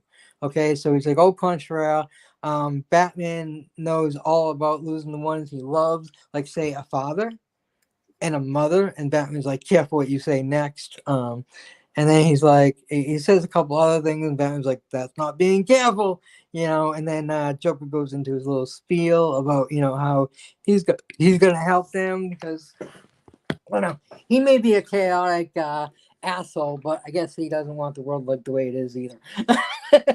He can't be a chaotic dick if the world is fucked up. And so he says, a truce, Bruce. And he pulls out a Joker. He goes, "Oh, again, I'll be the better man, or the bigger man," and calls a truce. And Batman's basically like threatens him. He says, I'm gonna kill you, and he's like, make no worry about it. I'm gonna fucking kill you. He does swear. He does say that, "I'm gonna fucking kill you." Um, and then he gets under Joker's skin by saying, "Speaking of dying, when I killed Harley Quinn and she was dying in my arms, she promises me, tells me to make a promise that when I kill you, I'll make it nice and slow and painful for you." And you can see the look on Joker's face that it really got to him, because despite all the shit that happened between Harley and Joker, he loved her in his own sick and twisted way.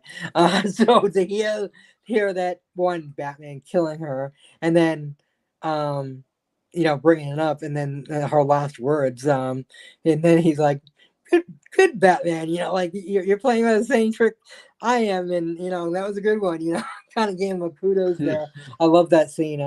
And then all of a sudden, Batman wakes up. So you realize that Batman's having another prophetic dream, which not sure how that's happening. Yeah, because he's just human. But he had another prophetic dream, and he still hears that same thing, that Lois Lane is the key. If anyone knows the Injustice storyline, in the storyline, Lex Luthor tricks Joker tricks Superman into thinking that Lois Lane is Doomsday, by using the Scarecrow, kryptonite and Scarecrow's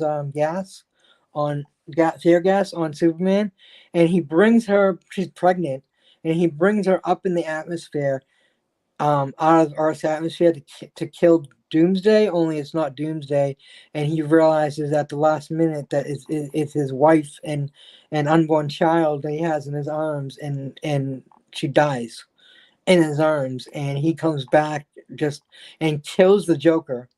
Like Batman tries to stop him, he just straight up kills the Joker, and just and he ends up becoming a tyrant, and he in the protection of everybody, nobody has freedom to do anything anymore. He's now the world police, and Wonder Woman joins him because she agrees with him, and Batman, of course, is the biggest against that. So basically, this is the storyline they were setting up for, which would have been fucking awesome, but unfortunately, we'll never see it. Uh, Now, I do want well, to mention. Go ahead. What were uh, you gonna I say? mu- I must be honest. I wouldn't like to see a scenario where Lois Lane dies. Oh, I want to. Well, that's the whole point. Is that they're they fix it. Like they show what I could have felt like happened, this was and the like Flash one fixes of it. those separate storylines, like from the alternative, like into the Spider Verse kind of a thing, like the Flashpoint. Yeah, Oh, the Flash changes timelines. oh, He's uh, the one in the CW. He's the one that created the multiverse, and I think in the comics he created the multiverse as well. By oh, changing time, by going back, he tries to save his mother.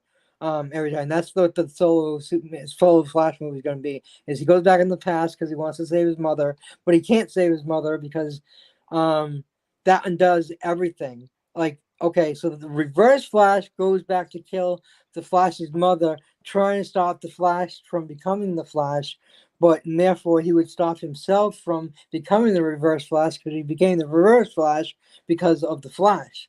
So therefore, it was one of those moments that just could not be changed, and he had to let his mother die in the end. But he ends up changing the future, because he did go back into the past. He didn't change the future that his mother's still alive, but he did change everyone else's future. And this is what they're gonna do, and that's how they're resetting the DC timeline, and we're gonna go into an alternate version where Henry Cavill is not Superman, and Bruce and Ben Affleck is not Batman, and Gal Gadot is not Wonder Woman, and Ray Fisher is not Cyborg, and Jason Momoa is not Aquaman, and it sucks because I love them all. But mm, I mean, I get it. I get why they're doing it, and I kind of understand it.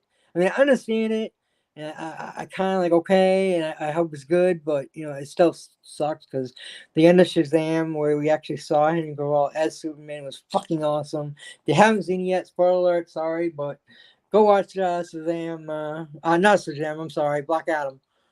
Um. Uh. So. Anyways, if you haven't seen The Rock as Black Adam, go watch it. It's fucking awesome. And so I guess that's the end of the movie. Any thoughts on the last scene, on the final fight, and the last epic scenes in the dystopian scenes, Boris? well, about the final fight, I actually kind of already said what I thought about it when I thought we were talking about that scene and not about the previous fight. So yeah, that scene was definitely amazing. I already mentioned pretty much everything I liked about it, but it was really good. Now this scene with Batman having a prophetic dream, I thought that was a little bit confusing, but yeah, when it turned out it was just a dream, that made more sense. But there is one major question mark this movie left over my head, and that's why the hell didn't they do something to get Barry's father out of jail? Like, I don't know, Victor could have erased his name from the police system and gotten him out or something. Yeah, one thing I did, a couple things I forgot to mention is we did throughout the movie. Okay, Martian Manhunter pretended to be Martha Kent and basically got Lois Lane to go back to work and become part of society again. And Martha did lose the farm. So I guess the Martian Manhunter probably read her mind and figured it all out. So he pretended to be her to get Lois going again. Then at the end, Bruce, they see them moving back into the farm, and you see Bruce and him thanking him for getting the house Buying the back, and then bank. he's like, and then he says the line, the great, how did you get it? How did you get the house back in the bank? I bought the bank. Congratulations on that. And so it's funny because he bought the bank. I mean, I'm sure he could have gotten the house. He's Bruce fucking Wayne. But he just figured, it's just easy to just buy the bank and tell him to do it, because that's who he is. He's a billionaire. He can do what he wants.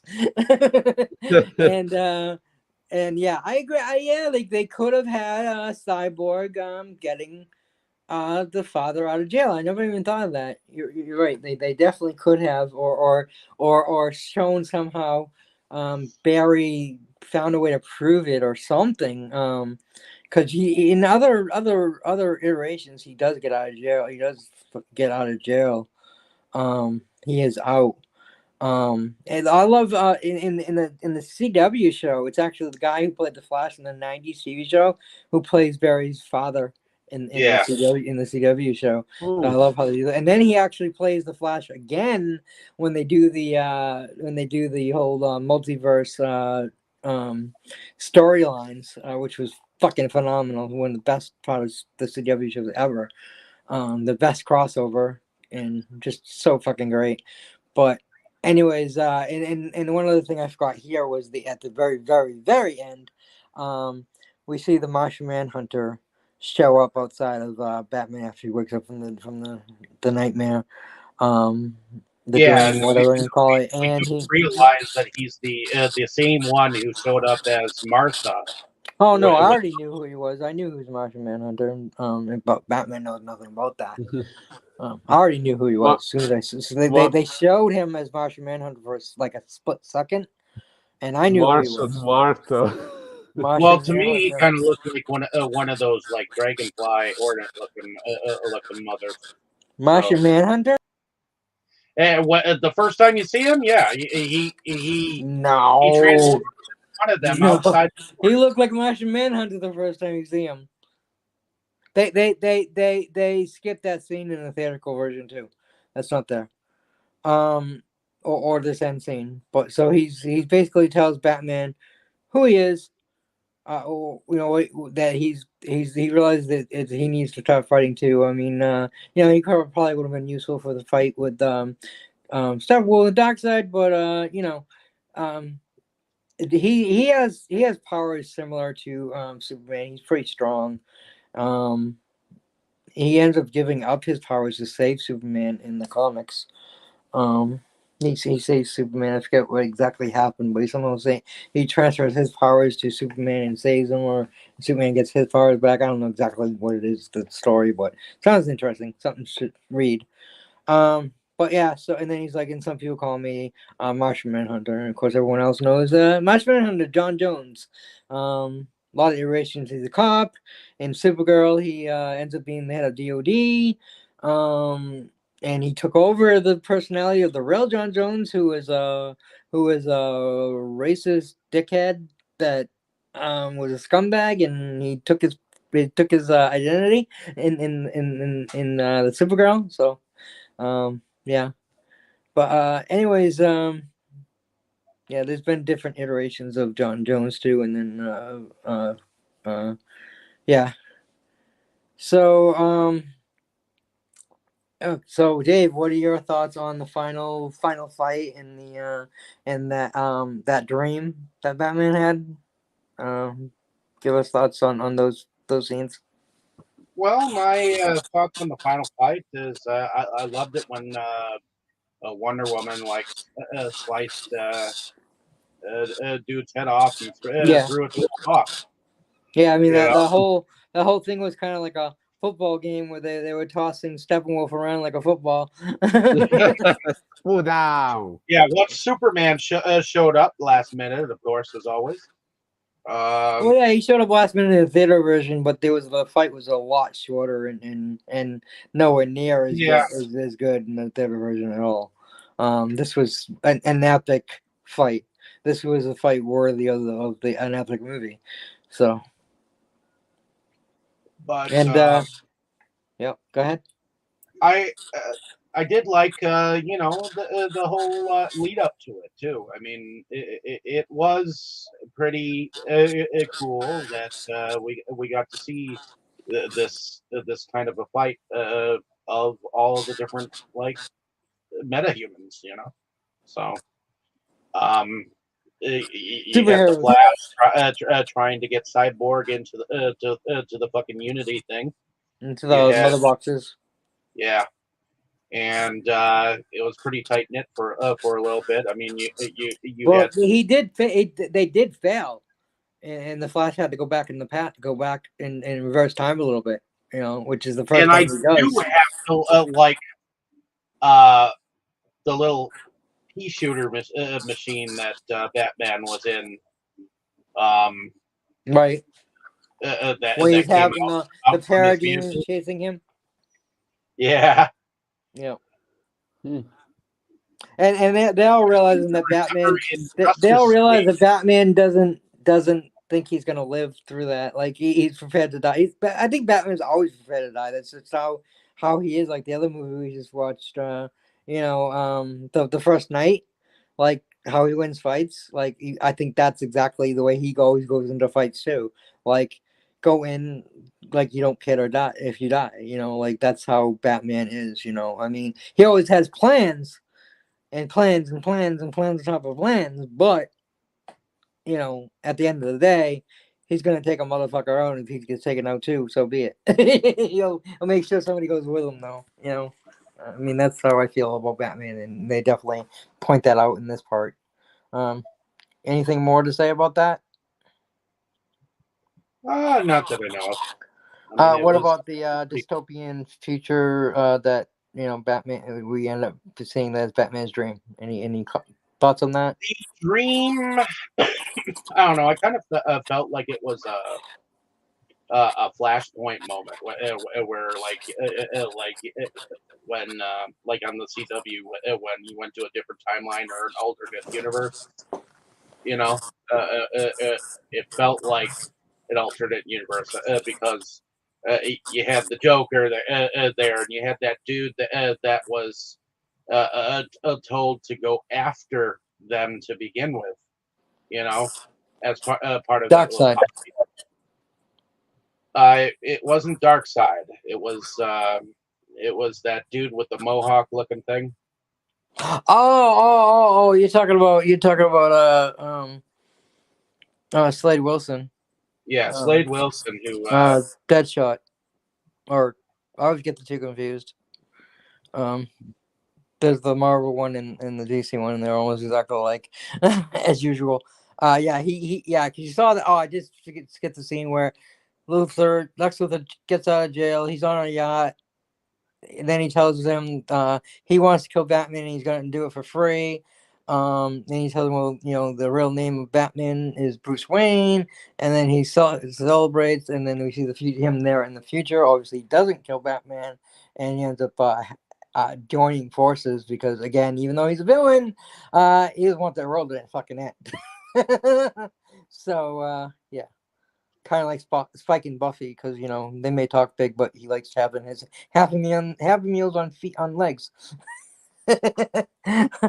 So yeah, I like I said, I loved him playing the Joker in this one. He was in it for like 2 fucking minutes, but he made it a great impression. He was great in it. Unlike his portrayal in the Suicide Squad. We don't talk about the Suicide Squad. Or at least that part of the Suicide Joker. Squad. Oh, I was so mad because I loved the fucking Joker. He's my favorite fucking villain in DC. And they made him such a fucking joke, no pun intended at all.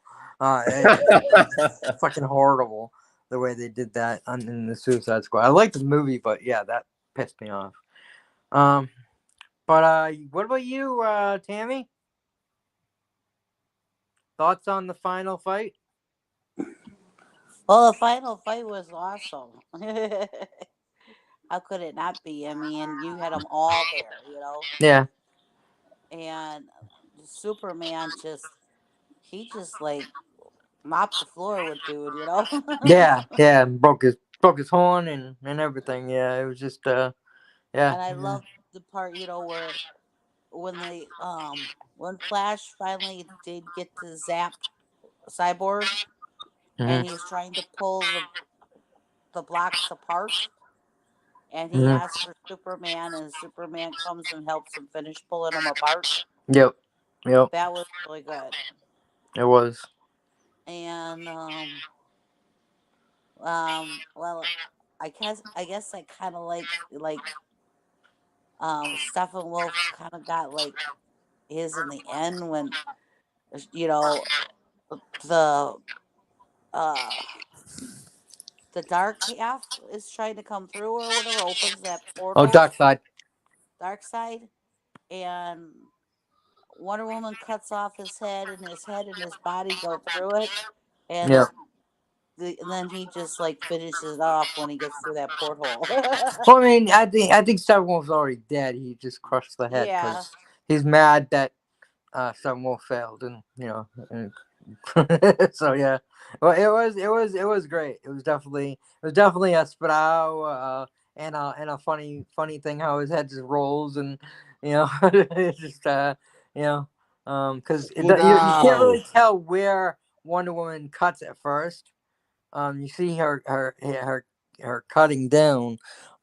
If you really look, you probably can see the head being chopped off, but you definitely know once it goes through there, 'cause you see the head flying through separate of the body, and so yeah, I love it as well.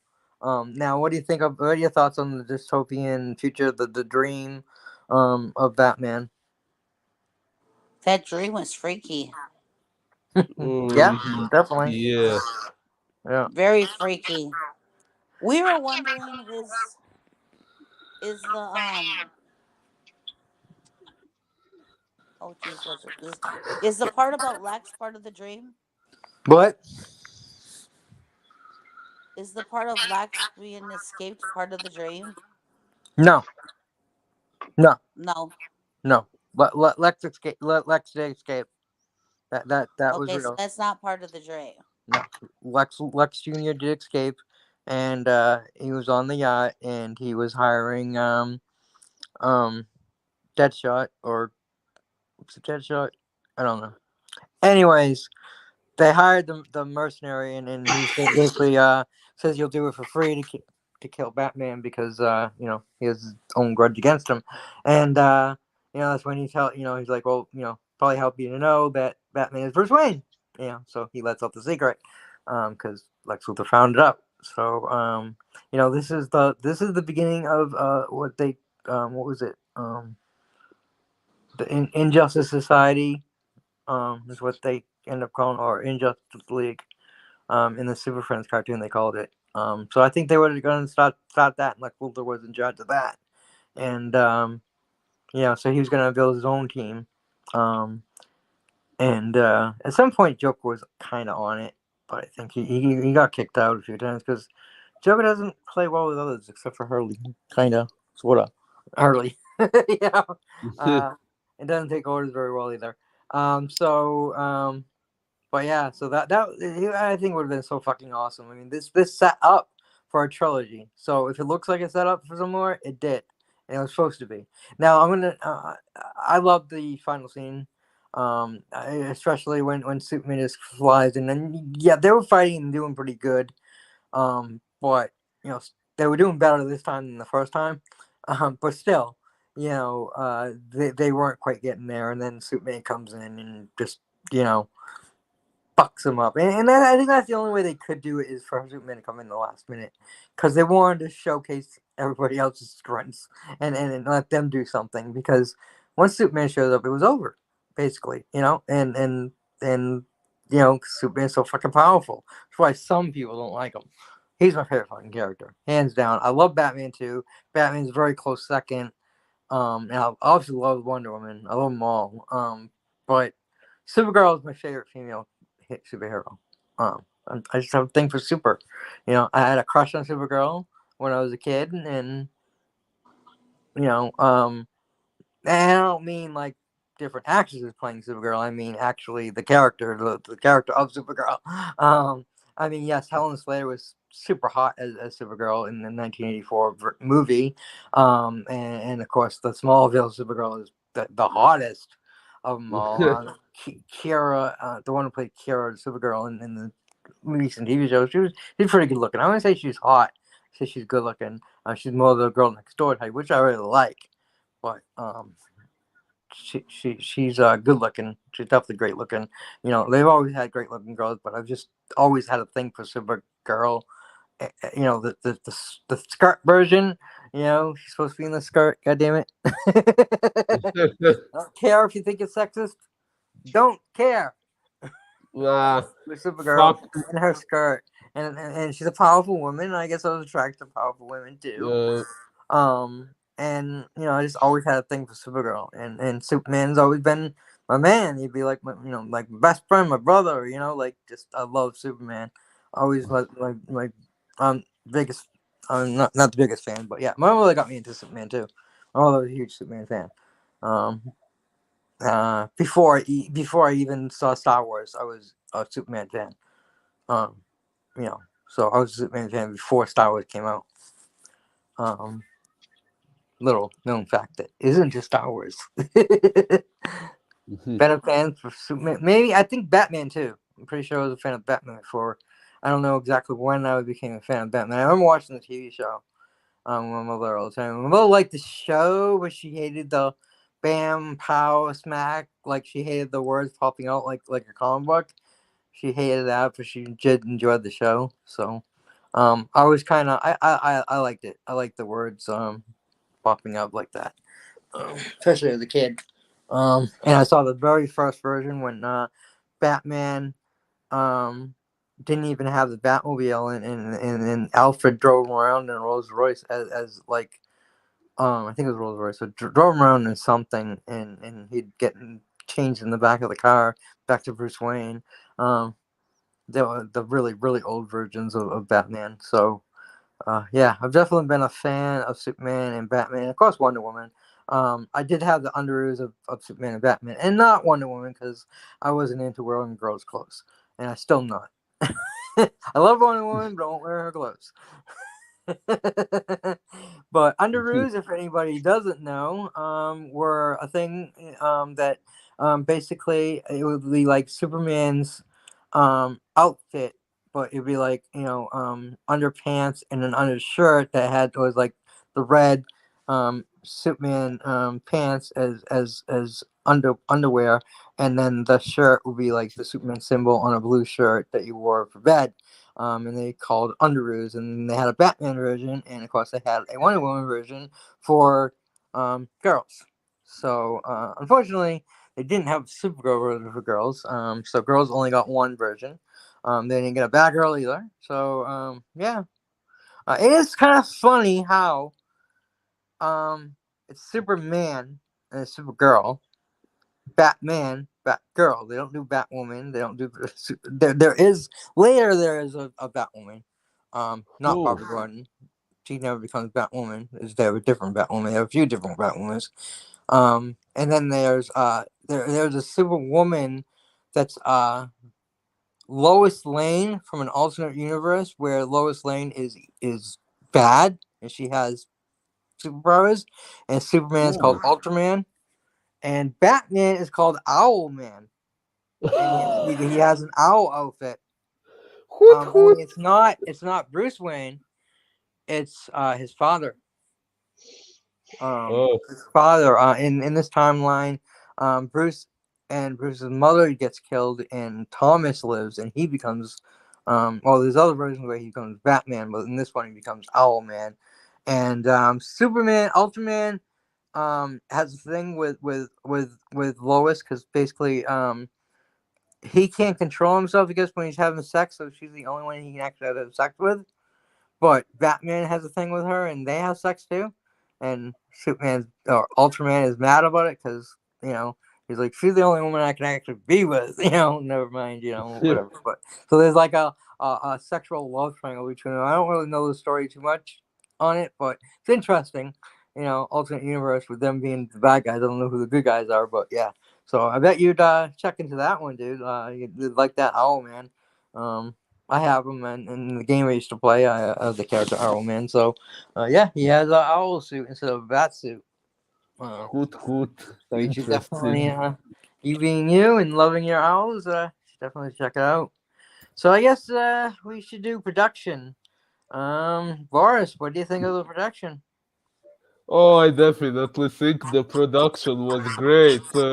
When I started to watch the movie, I was a little confused when I realized the aspect ratio was 4:3 and not 16:9, like widescreen. And then I looked it up and read that it was actually filmed this way, and that apparently the widescreen version was cropped into being widescreen. So I don't like widescreen versions. I just don't. I don't know why. I just don't. I never liked them. oh, yeah, when I found out it was actually originally filmed this way, that was okay with me. And the production was definitely great. A lot of amazing special effects that I imagine were difficult to do and took a lot of money and resources, and all of Oh it yeah, I was. mean, WB definitely threw a lot of money at. I mean, they threw some money at the theatrical version, but they threw a lot more at this version. Yeah, definitely. And this should have been the only version we got. Even if they did it in two parts, like they did with the last Harry Potter movie, and I've done it in other movies where you go in and you see part one, and then you go a different time and pay again to see part two. Even if they've done that, which I prefer to see 4 hours all at once, I know a lot of people don't have the attention span to do that. So even if they done it in two parts, this should have been the version we got in the first place. And but unfortunately, his dog passed away and we didn't get it, and she passed away, which just sucks. And I guess she was a fan of it, and she probably would love to have seen the final version as well. And hopefully wherever she is before she moves on to her next life, she got to see it. So Yeah. so yeah, okay. So is that all your thoughts on production? I think so. As far as production goes, I don't think I can complain about anything. All of it was really amazingly done. But was she sleeping? Oh, she's home.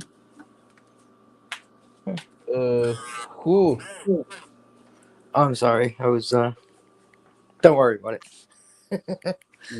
Okay.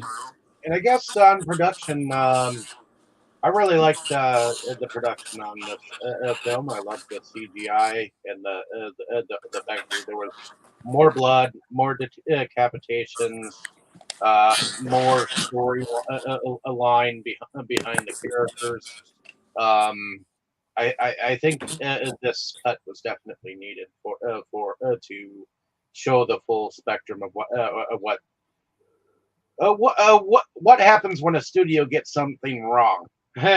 you know, uh, I too, now that I've seen this film, believe that the studio was kind of in a rush to get the movie out after their main director's daughter died, so they decided to bring in someone, cut like all of it and make it look like a chop shop movie. No, actually, I will cut you off there. Josh Whedon was actually Zack Snyder's choice to take over. But like I said, I don't think it was he directed it, but I think he got the blame for the movie suck. Being the way it is. But I think it was WB that screwed it up. But he was Joss Whedon and Zack Snyder are friends, and he asked him as a fellow nerd to finish it for him.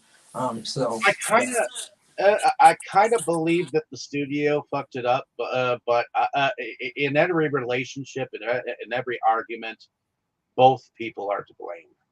And to me, I think it's a little bit both.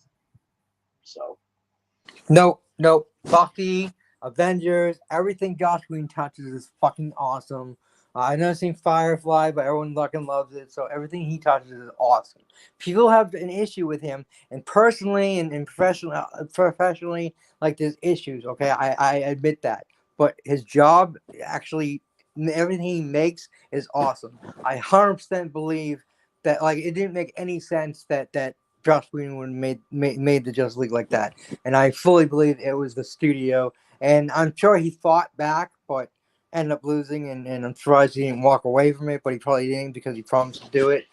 But I'm sure he fought because that's what he does, and that's why people don't like working with him. So I'm sure he 100% fought back, and unfortunately he lost. And the only reason he didn't leave is because he promised to finish it. regardless, I thought the story was pretty awesome. And what about you, Tammy? What did you think about the production?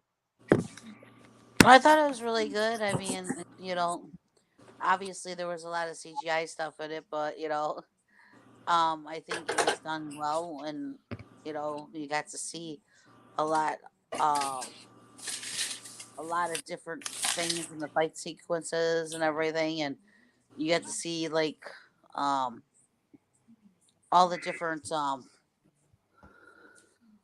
players' abilities.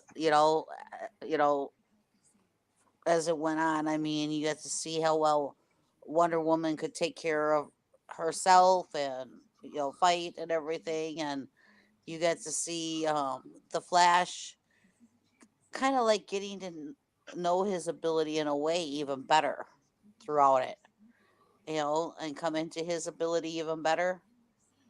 Um, Robo, you know, Cyborg.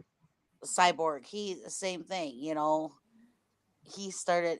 He didn't really have a lot of confidence. I don't think in the beginning of how helpful he could be, and as it went on, he got more and more confident and realized he could do more and more, which I like that. I like how I mean, we all know what Batman can do, so yes, we got to see his abilities, but it was nice to see these guys bring, and of course, Aquaman, we know what he's capable of, but the the other three, we really got to see their abilities come out because of the production, you know. Yeah. And of course, we saw the bad guys' abilities come out too, but that's beside the point. We want to see the good guys. So I think the production was really good. I mean, it was very, very action packed in a lot of places, and you know, for being 4 hours, I actually was interested in it the whole 4 hours. When I knew it was 4 hours, I was like, oh boy, you know. but Yeah, I know the feeling. but it kept my attention, and if it wasn't good production and it wasn't good, it wouldn't have kept my attention for 4 hours. So David knows if it's not that great, he can lose my attention halfway through it. Well, guys, like I said, I chose the movie and I knew it was long, but I knew how awesome it was, and I knew that it's so action packed, and so fucking well done that there's no way, unless you just don't like superhero movies, that you couldn't enjoy this movie. So, you know, I mean, obviously I like my own opinion on things and everything, but I feel like I pick pretty good movies usually. Yeah, not to interrupt, Will, but I haven't really gotten it. Being with David, I've gotten into the superhero movies more. Okay, yeah, honestly, I don't know if him and I were together, if I would have gone out and watched this or like any of the Avenger ones and all that, the and Marvel all movies, like, yes. yeah, and all that kind of stuff. I don't know if I would have, I think but my mother got me into superheroes, like I said, when I was a little baby. So I got that from my mom. She was, like I said, she was a nerd way before. You know, I was like, oh. well, I probably would have watched the Wonder Woman stuff because I grew up watching Wonder Woman the series. One Dakota series. I love that series. So, and I might She have was got, on Supergirl, right? huh? She was on Supergirl as the alien president, as the president, but she was an alien. Oh, no, I Yep. didn't watch Super. She was the president of the United States. I probably would have gotten into Aquaman too, just because. But So you don't think Henry Cavill is hot? who? Superman. Henry Cavill. Superman. Nah, he's a pretty boy. Well, yeah, that's what I said. Though that's what I said. I don't know if you guys are listening. Was when the scene where they're fighting Superman. I'm like, I'm not sure why they buried him without a shirt on, but I guess to give the women something to look at besides that one.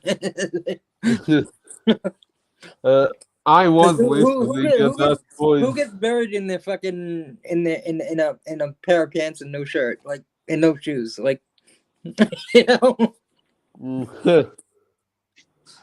I Yeah. don't know.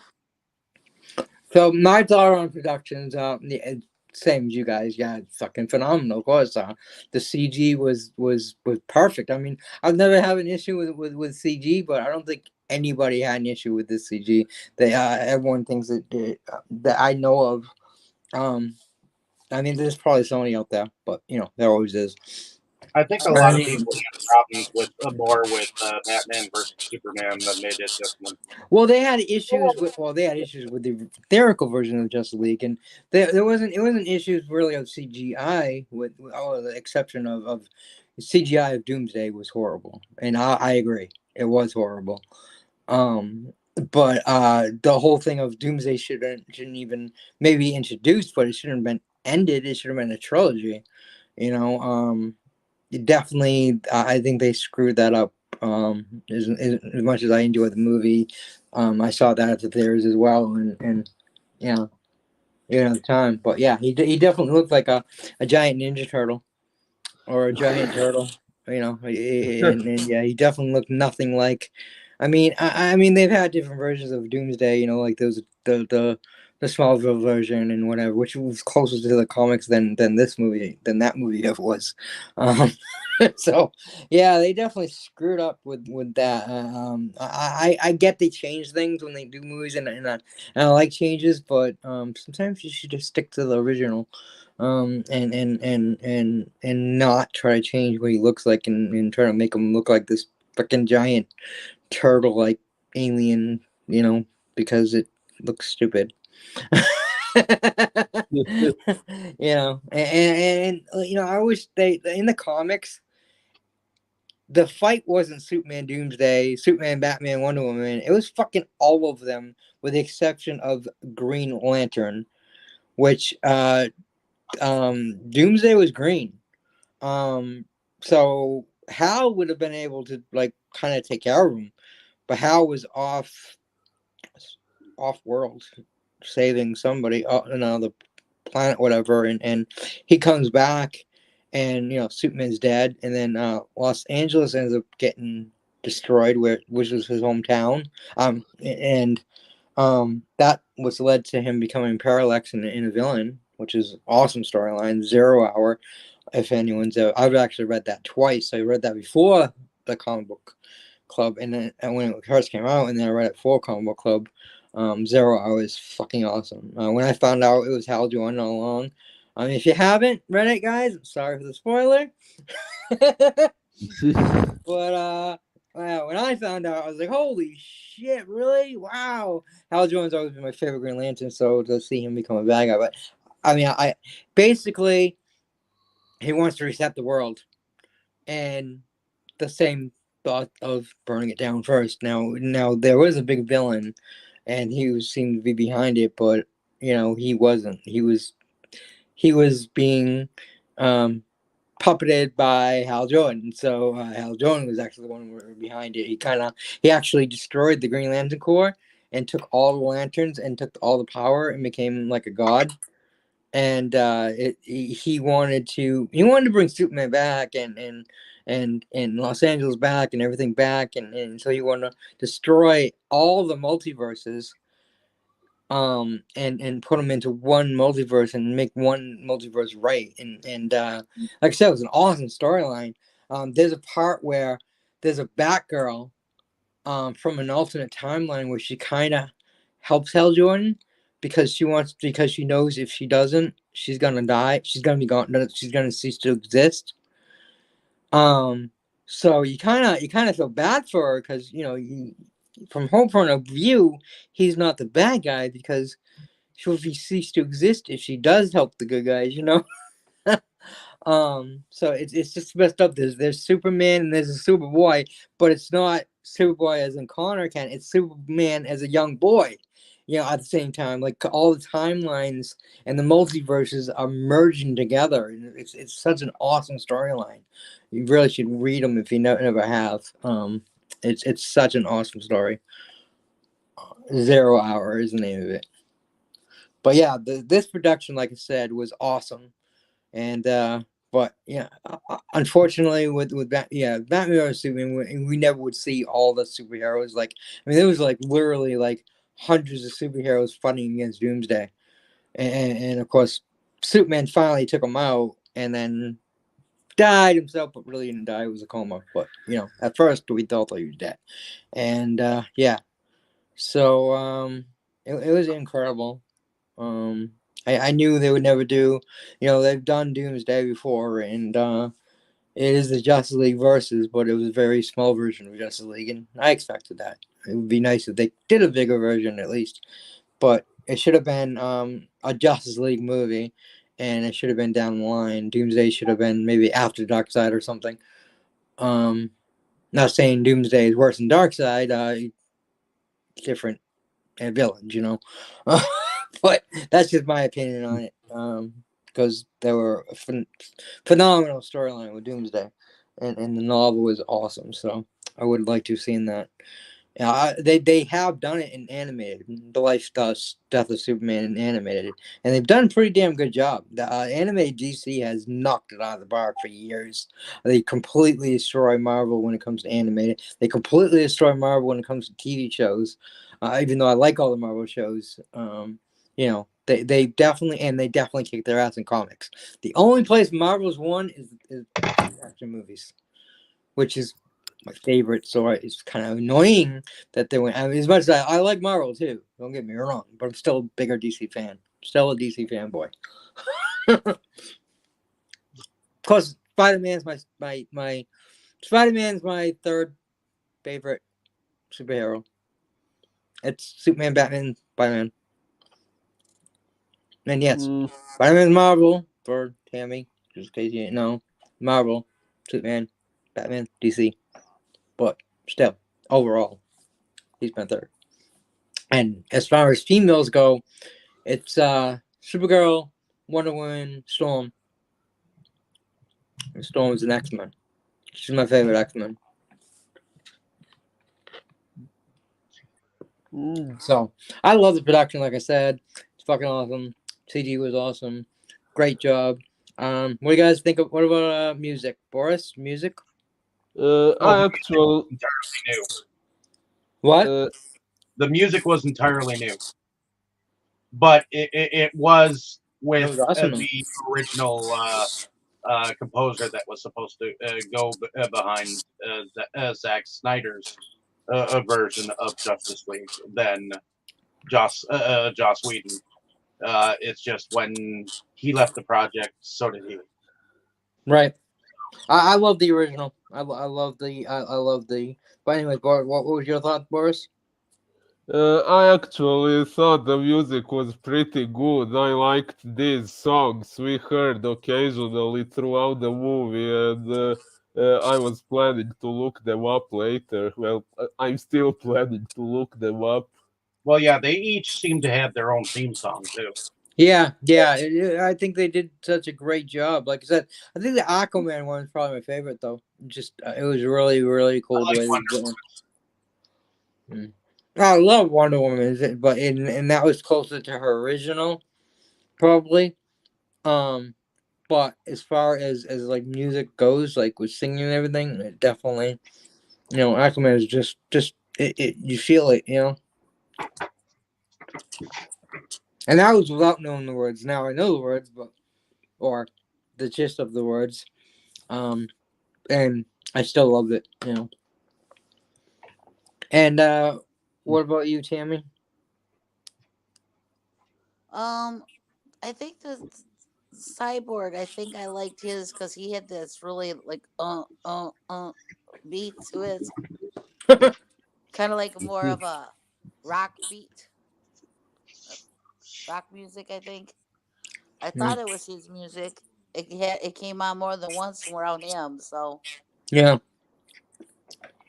At least we didn't really get much rap in it. Makes me happy. no, I wish it would. When it came on both times, I was like waiting for it to last a little longer, and I was like, "Oh man, that's it." So, but the rest of the music, I think, went good with the movie. Awesome. And Dave, what are your thoughts on the music? I thought the music was pretty good. I mean, I definitely noticed the changes in mood per se. It was definitely a darker mood, which gave a character. Mm-hmm. I mean, uh, Justice League just kind of like, I don't know. It's been a while since I've seen Justice League. I'd love to be able to go back to it and watch it like just because this one is like fresh in my mind. Well, you own it, so I guess you can do that if you want to.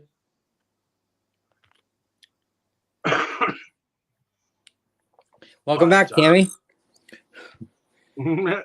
I said welcome back. Your thing disappeared for a moment. Yeah, you got kicked for a second. Oh, I saw everybody else's kick. Mine was still up there. No, that was you. No, okay. Yes. Yes. Well, my screen showed everybody else's kicked off and mine stayed. So, Dave, I guess officially on Wiki, it's called Nightcrawler, spelled Knigac. So Yeah, maybe that is officially what it's called Nightcrawler, and let me finish what I'm saying. Okay, and so he probably did say Nightcrawler, but like I said, I thought he said the Nightcrawler. Yeah, so it's not called Batcrawler. It's called the Nightcrawler, and I can't. I try to look it up exactly what he said, but it doesn't say that. So you're probably right there. So It's a just wanted crab. to say that, and go ahead now. Finish what you're saying. It's a crab. well, yeah. When he called in, said, "I want the Nightcrawler." You mean you want the Nightcrawler, sir? Yes. Okay, sending it. Well, he said, I thought you never ask. I know he said that. But, It's a crab. but I knew he called it crawler, but I thought he said the crawler. But yeah. Okay, so About time you admit when I'm now okay. Well, it's about time you're right. right. I am right most of the time. No, only when you agree with me, which is not very often. See, the reason why I was Tim is ahead, always right for you, anyways. the reason why I was skipping ahead before is because I didn't want to make this no 4 hours conversation. Well, I sped it up for you. No, you didn't. If Yes, you I sped it did. up, it was 4 hours. I did speed it up for you. I didn't go forward. All right, guys, quit arguing because we have a dinner to go to. Yep. which is why I didn't want a 4-hour. Well, okay, I sped it up for you. You're welcome, Boris. So you said you'd buy the soundtrack and listen to it outside the movie, correct? Yeah, I said I was going to look the songs up on the internet, but yeah, maybe. Okay. And you, Dave, would you listen to this outside the movie? Nah, maybe in the background while I was working.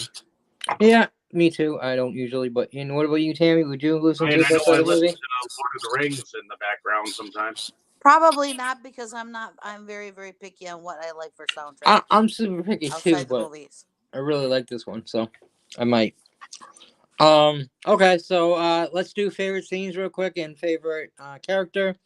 Again, we'll start with you, Boris.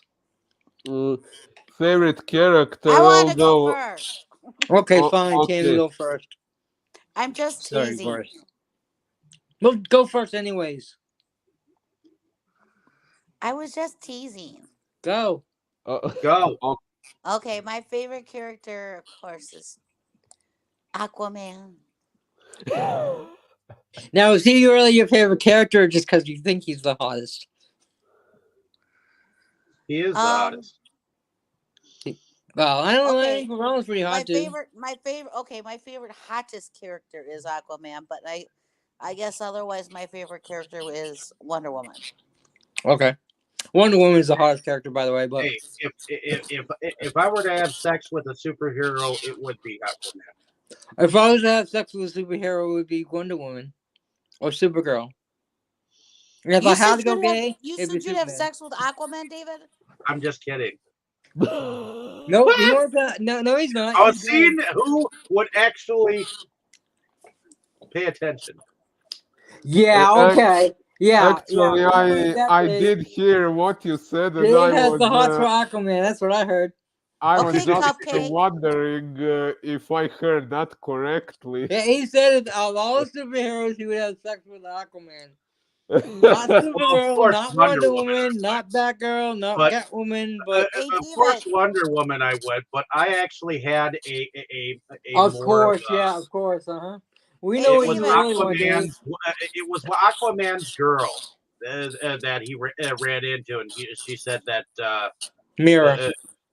Yeah, she said that she knew his mother and all that. Yeah, she was fucking hot. Yes, Okay, Amber Heard. David. And you missed the discussion I had when I said I'd want to have one night stand with her. I wouldn't want to have any relationship because she's a really crazy bitch, and I like crazy bitches, but damn, she's too crazy for me. Oh yeah, the whole one of the whole reasons why Aquaman was having trouble is they were trying to like erase all of her videos. Yeah, the actors didn't want like the actors struck up for her. Like, okay, yeah, there were some issues with her and Johnny Depp. They were both toxic to each other. Yes, she started right out to the public, but she shouldn't have lost her job over it, and they stuck up for it. And luckily, WB wasn't like Disney and just fired her. So, yes. Anyways, my favorite scene.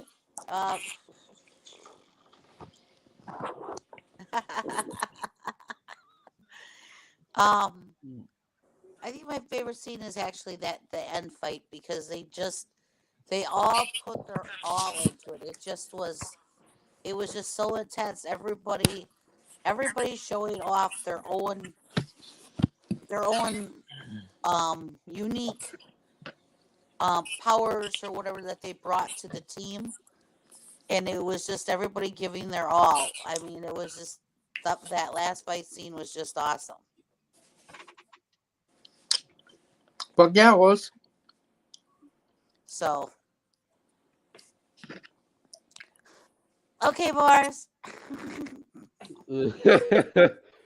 My favorite character is also Wonder Woman, and yeah, maybe I am biased because I generally really like badass female characters, so that's why she's my favorite. And my favorite scene, Actually, I have several. One of the best was that first fight between Wonder Woman and the terrorists, when she was just kicking their asses like they were nothing. I loved that scene. Uh, but also the final fight, of course, that's not even a question. But I did also like, although on the bigger picture it wasn't a very important scene, but I liked the moment when Victor's mother put that principal in his place. Uh, then what else? Oh yeah, the quotes by Batman when he said, "I'm rich and I bought the bank." That was hilarious. The two separate. What's your superpower again? I'm rich. How'd you get the house in the bank? I bought the bank. Yeah. What else? Okay. Nothing else is coming to my mind now, although there probably were other great scenes as well, but I'm honestly too tired to think right now. I do want to mention one thing that I forgot. In the theatrical version, there was a scene that was really funny where Aquaman all of a sudden starts saying he's young and he doesn't really want to die, and not being boastful at all, like being complete opposite, and that Wonder Woman was really a pretty woman, and some all this other stuff, and Wonder Woman laughs and she goes, "You're sitting on my lasso." So he's telling the truth. So he's sitting on her her truth lasso, so he has to tell the truth. It was hilarious. It was a hilarious scene. Shame it was taken out, but yeah, I get they didn't want to make it as funny. But yeah, I just wanted to mention that scene. And Dave, your favorite scene? Oh, were you done, Boris? I think so, yeah. Dave, what was your favorite scene and favorite character? My favorite scene, I would have to say, is the ending battle. That was pretty intense and pretty pretty spot on, action worthy. And my favorite character, it's in between Bruce Wayne and Wonder Woman. Bruce Wayne, I love that line that he says, "What's your superpower? I'm rich." Yep. So Okay. those are pretty much my favorites. Only one favorite, huh? Okay. Well, unlike them, I definitely have like more like Boris. Oh wait, yeah, Tammy go first. Never mind. I definitely have more favorites. Well, I'll just say favorite first character.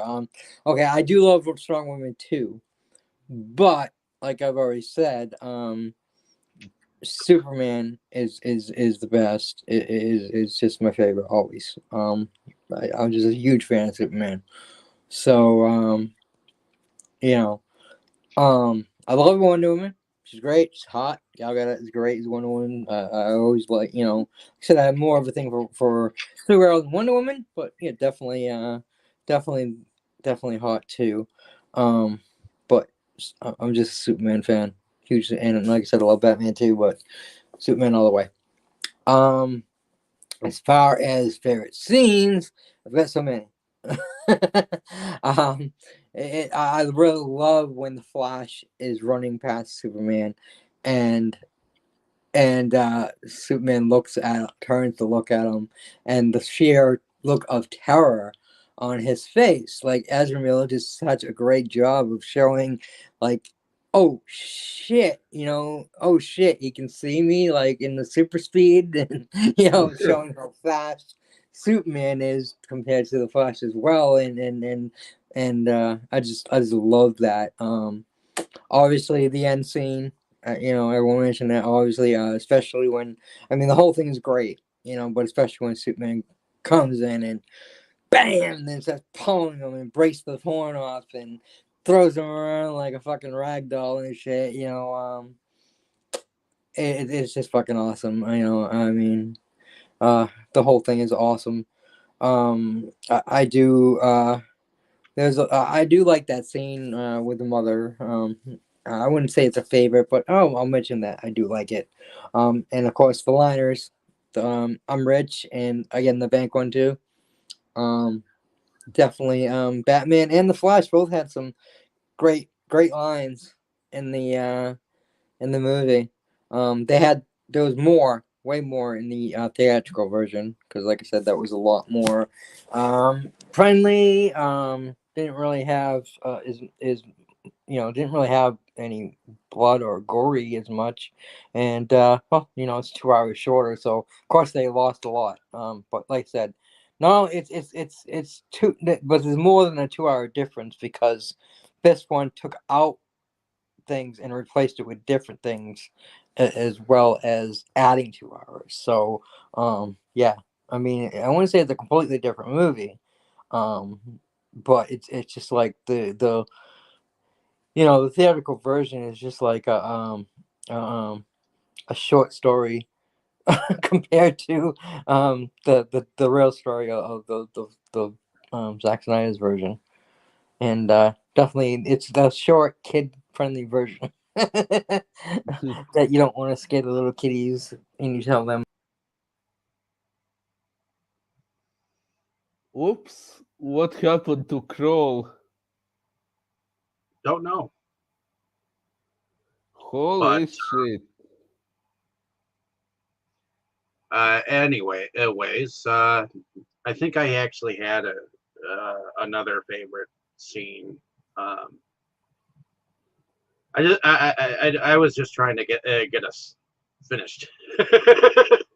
But Wait, did you kick him out?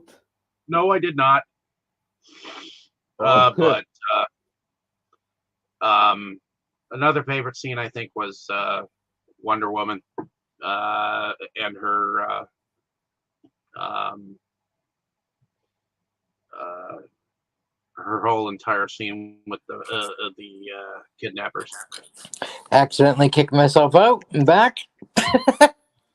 See, I didn't do it. I know you didn't do it. I did it.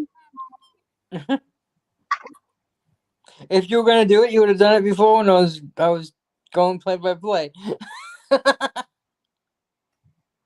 Well, I do wish this would have been shorter. It's a 4 hour movie, dude. I'm sorry. I sped it. I did. You may not think so, but I did speed it up when you said something. So Tammy, let's both say it at the same time. Where? all through it, all fucking through. well, truth I be even told, I even talked faster. It was a lot more I could have said. you Quit arguing, because this isn't gonna end if you keep arguing. Okay, well, I sped up. You're welcome. You should acknowledge that, I'm not I want to gonna go get my birthday dinner. jerk. If I do you a favor again. Anyways, have anything more to say? I think I said enough. Okay. Are you sure? I was Did talking anyone- for like 4 fucking hours. Anyone else have anything else to say about the movie? Oh, I'm not No, he sure. doesn't. Wow. But yeah, I think if there was anything more I wanted to say right now, I can't remember. So I guess not. Oh, that's a good thing. That's okay. Say goodnight, folks. Good night. Hopefully you enjoyed our No. discussion on Justice League, Zack Snyder's version, and hopefully you'll What's be back next week? next week. Next week is my choice. What I did you believe. pick?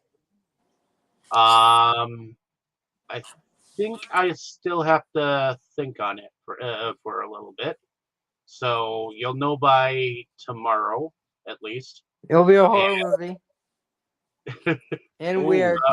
I guess we'll have to see. Um, I'll think of something. But hopefully you enjoyed our discussion. Let us know down in the comments what did you thought of the film. And if anything, just go out and see it because Well, we're gonna spoil it for you. I don't think it, but we're gonna. I think if they're listening to this, they already It was spoiled. did. Don't listen to our podcast about anything if you were to being spoiled, because we always spoil stuff. Well, Yes. I would like to try not to eventually. Well, I don't know, but you never have, and nobody else has ever have. So on either show, so I don't know. I don't know about that because Okay, everybody say goodnight. Good night. Everyone say good night. I already did. Good night. Good night. Good night. When I Good said night.